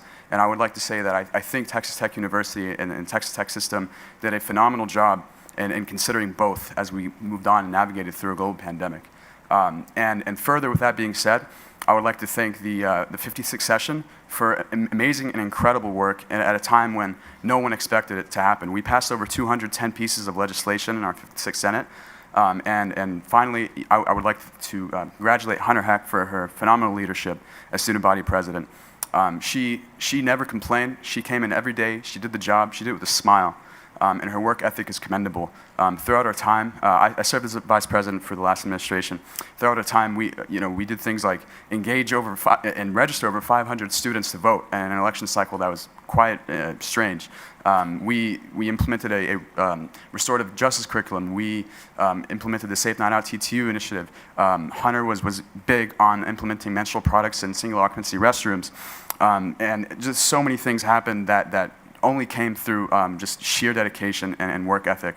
And I want to congratulate her. And I also want to say that, I saw her presentations in the Board of Regents, and she did way better than me, first of all. And second of all, she is going to University of Virginia to be a law student. So I want to congratulate her for that. I want to congratulate Clay Davis, Charles Ramey, Kate Yarborough, Riley Carson. for their amazing work this year. And lastly, thank you guys so much for everything you do. Texas Tech is known for its resiliency and grit, and I think this year was a true testament to that. So thank you. And then I would like to open the floor to questions. Mr. Chairman, I want to emphasize just how involved the SGA leadership was this year. We met many times, and often the actions we took were prompted by these student leaders, and they were wonderful.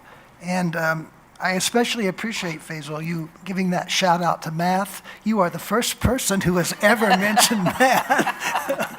I got my first B with Dr. Higgins in calculus, and that was my favorite class I've ever taken. So. I thought you were doing that because I used to be the math teacher. Well, yeah, no, we have an incredible math department. So, any questions? Okay. Well, thank you all so much. Thank you, Well sir. done. Next, Renato Gonzalez, would you like to present the report for the Health Science Center?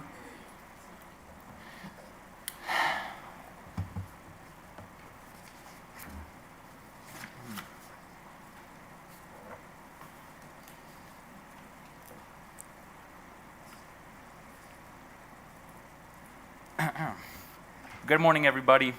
My name is Bernardo Gonzalez. I'm a first-year medical student and newly elected president for the 36th legislative session of the Texas Tech University Health Sciences Center Student Government Association.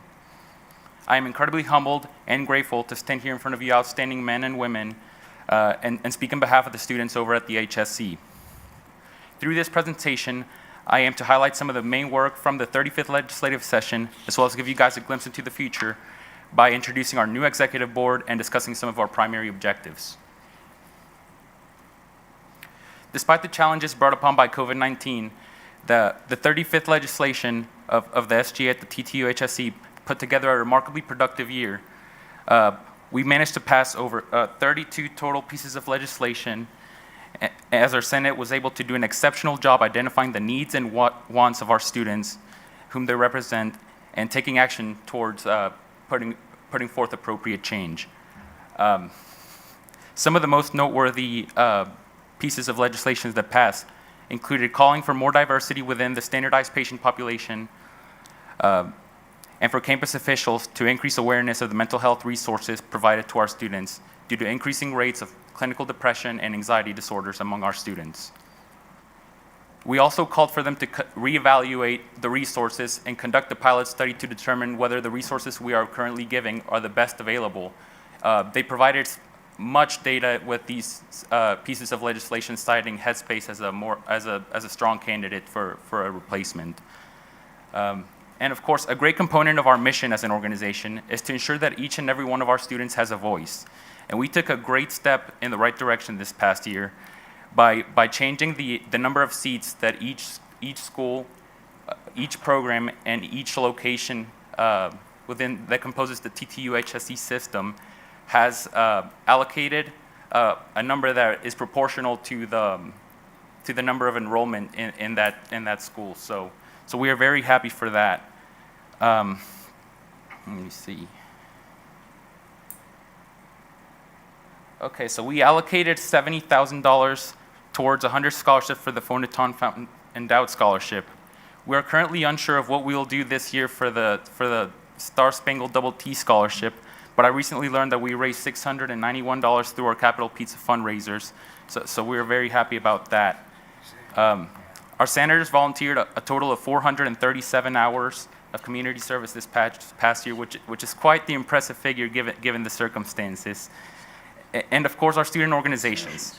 Over $81,000 were allocated towards 68 student organizations on campus and for special projects for our students that they may choose to participate in.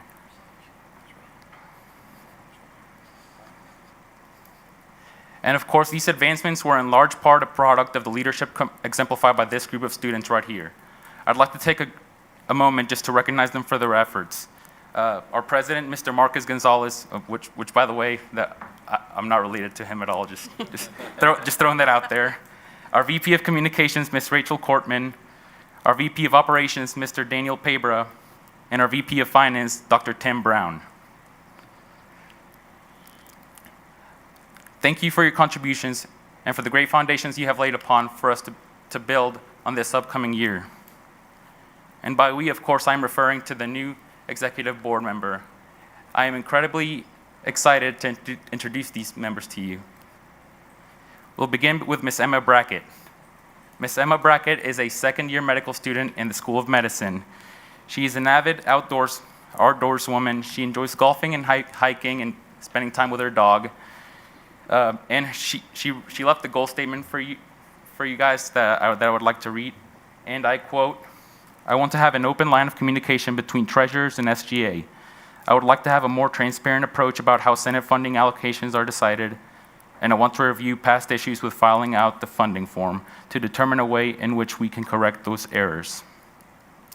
So Ms. Brackett this past year was the chairman of our Finance Committee, and she gained a great deal of knowledge and expertise within the finances of the TTUHSC, and we are very, very excited for the work that she'll put forth this upcoming year. We are very fortunate to have her step up into this role. And now we'll move forward with the VP of Operations, Ms. Cameron Slayton. Ms. Cameron Slayton is going into her final year in the Speech, Language, and Hearing Sciences program here at TTUHSC. She's from Lubbock, Texas, and enjoys spending time with family. She's an avid traveler and enjoys baking, and she is heavily involved in her college ministry. She hopes to eventually, one day, move on to combine the passions of her degree and college ministry to be an overseas missionary one day. Her goal statement reads, and I quote, "My main goal for this year is to promote community participation and involvement of senators in SGA. I want to help create a sense of fellowship and encourage senators from all campuses to get to know one another and work together to better SGA and the Health Sciences Center. Another one of my goals is to continue to promote and implement an interest and complaints box for all Health Sciences Center students and to express their ideas and concerns regardless of if they are in SGA or not." So this past year, I was the chairman of the social committee, and I was fortunate enough to have her as one of the members. And every time I would ask for any feedback or for help with anything, she was the very first person that stepped up and did so in a very detail-oriented manner. I'm very happy to see her go into this position and excited to see what the future holds for her. Last is the new VP of Communications, Mr. Abelardo Palma. He is also going into his final year in the Speech, Language, and Hearing Sciences program. He's from Denver City, Texas, enjoys playing the piano, spending time with family and friends, as well as his dog. His goal statement reads, "One of my goals for this year is to be a gateway for senators, officers, and students at the TTUHSC. If they have a recommendation, questions, or if they just want to speak of an idea, I want to be the officer willing to work towards their goals." So Mr. Palma was a very active and enthusiastic member of the Senate this past year. He's a very approachable and caring individual who I have a lot of confidence in going forward as he steps into this new role. And last, there's me. So I'm a first-year medical student here at Texas Tech University Health Sciences Center. I'm originally from Monterrey, Mexico, and then moved to Clear Lake, Texas at 8 years old.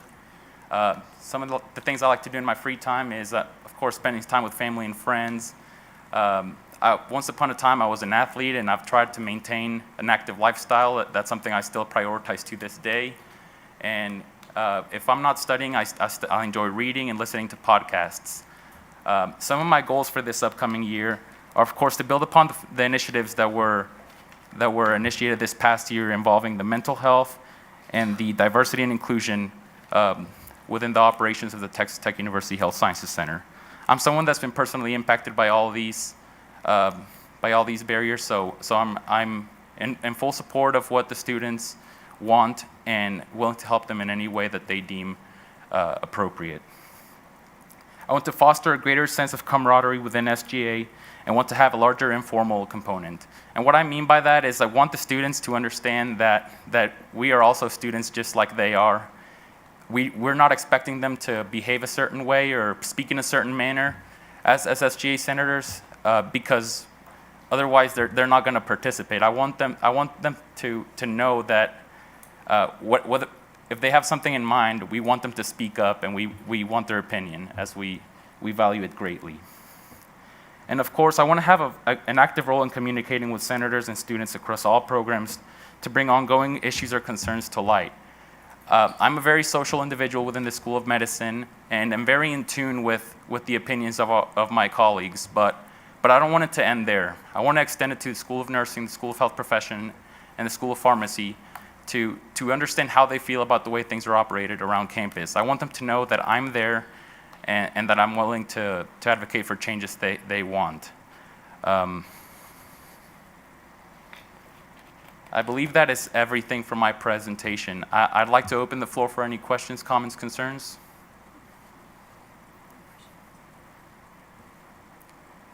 Very well. I'd like to close out by simply stating my 4 years as an undergrad here and my first year as a medical student have been the most valuable time in my life, and I'm looking forward to giving back to a community that has given so much to me. So thank you all. Thank you. Renato, much appreciated, and good luck on 2024. Next, last but not least, Alexa Guerrero for El Paso Health Science. Thank you.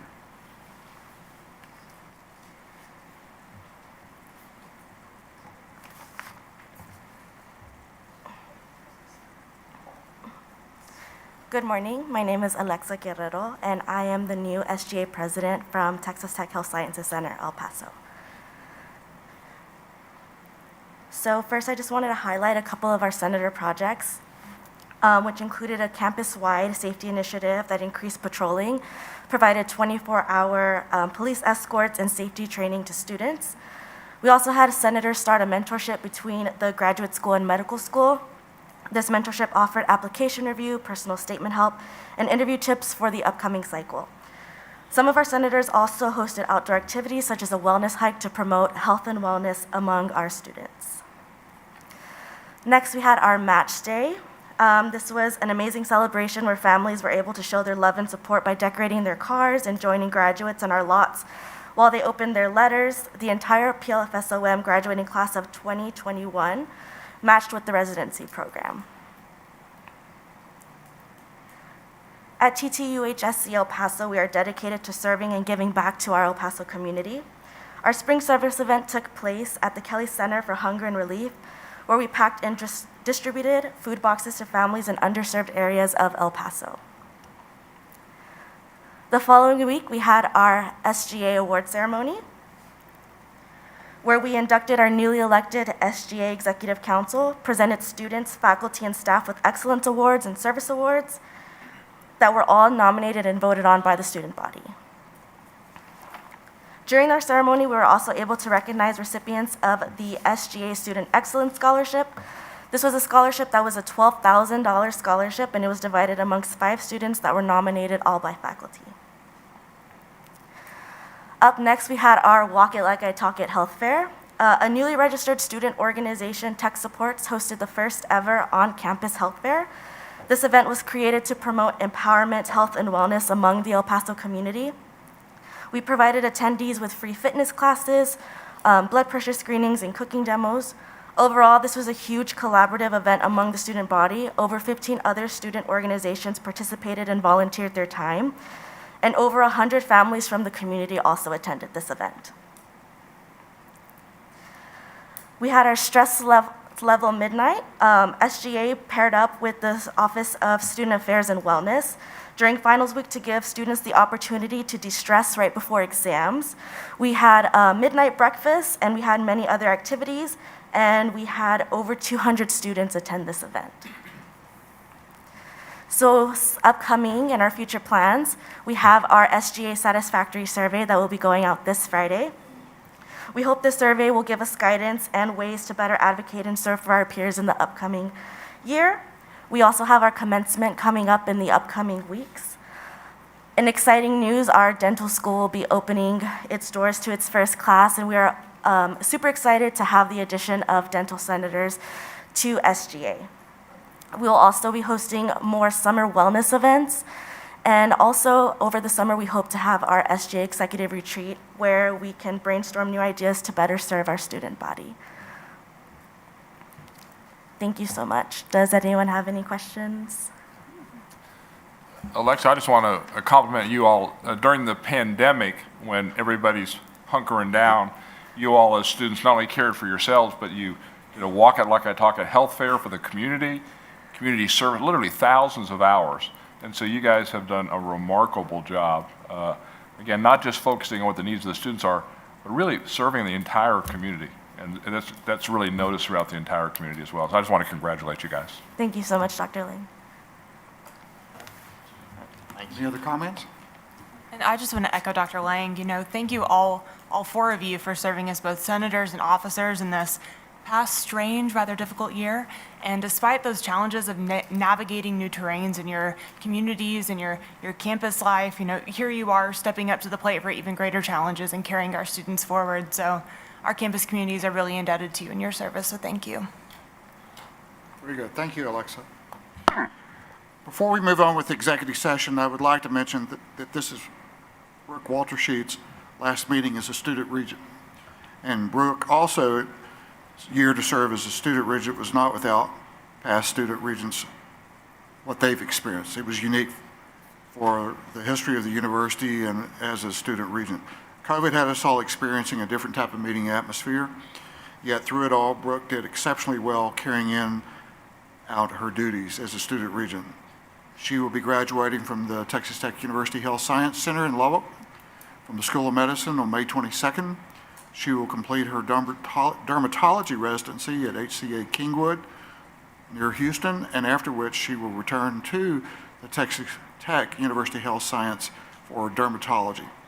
And for those who may not know, dermatology is considered one of the top, most competitive residency programs in the field of medicine. So this is quite an achievement in and of itself. Brooke, we have appreciated your service you've provided as a student regent, and we're very proud of you because of your academic accomplishments. We wish you, as you continue on your path, to become a dermatologist, and we should always be so fortunate as to have the type of student regent that you have been for the past 12 months. Thank you.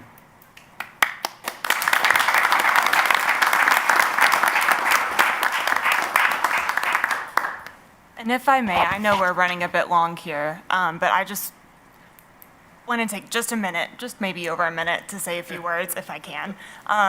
So I just want to take this moment to thank you all, our regents, our university presidents, our SGA presidents, and other administrators and educators that are here for not only granting me a seat at this table, but for compelling me to speak up and use my voice here.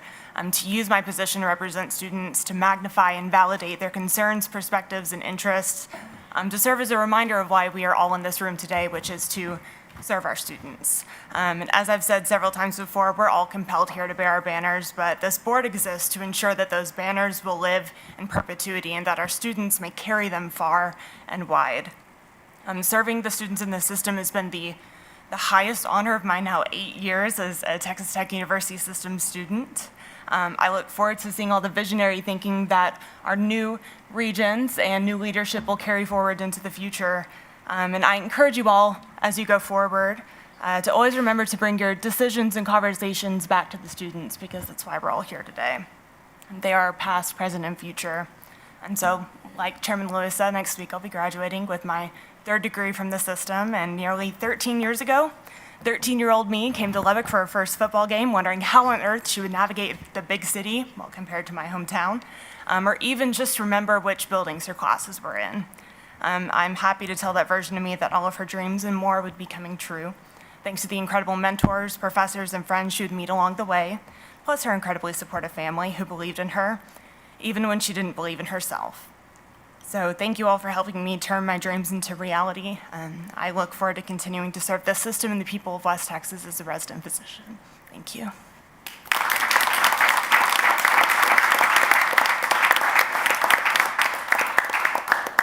Thank you again, Brooke. The board will now convene an executive session as authorized by sections 551, 071 through 074 and 76 of the Texas Government Code.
Board would now convene into open session.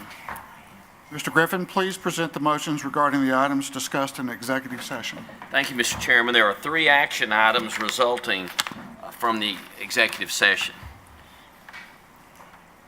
Item number 1. I move that the board authorize the naming of a facility of Texas Tech University Health Sciences Center at El Paso in accordance with the terms and conditions set forth in executive session, and delegate to President Lang the authority to announce the naming at the appropriate time. Is there a second? Second. All those in favor? Aye. Opposed? The motion passes. Mr. Griffin. Second motion.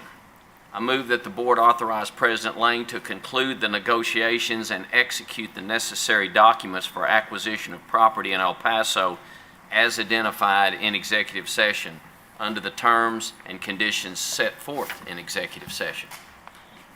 Is there a second? Second. All those in favor? Aye. Opposed? Motion passes. In the final motion, Mr. Chairman, I move that the board authorize President Skubanek to conduct the necessary negotiations and execute the necessary documents for a marketing contract between Texas Tech University and the Kansas City Chiefs under the terms and conditions set forth in executive session. Is there a second? Second. All those in favor? Aye. Opposed? The motion passes.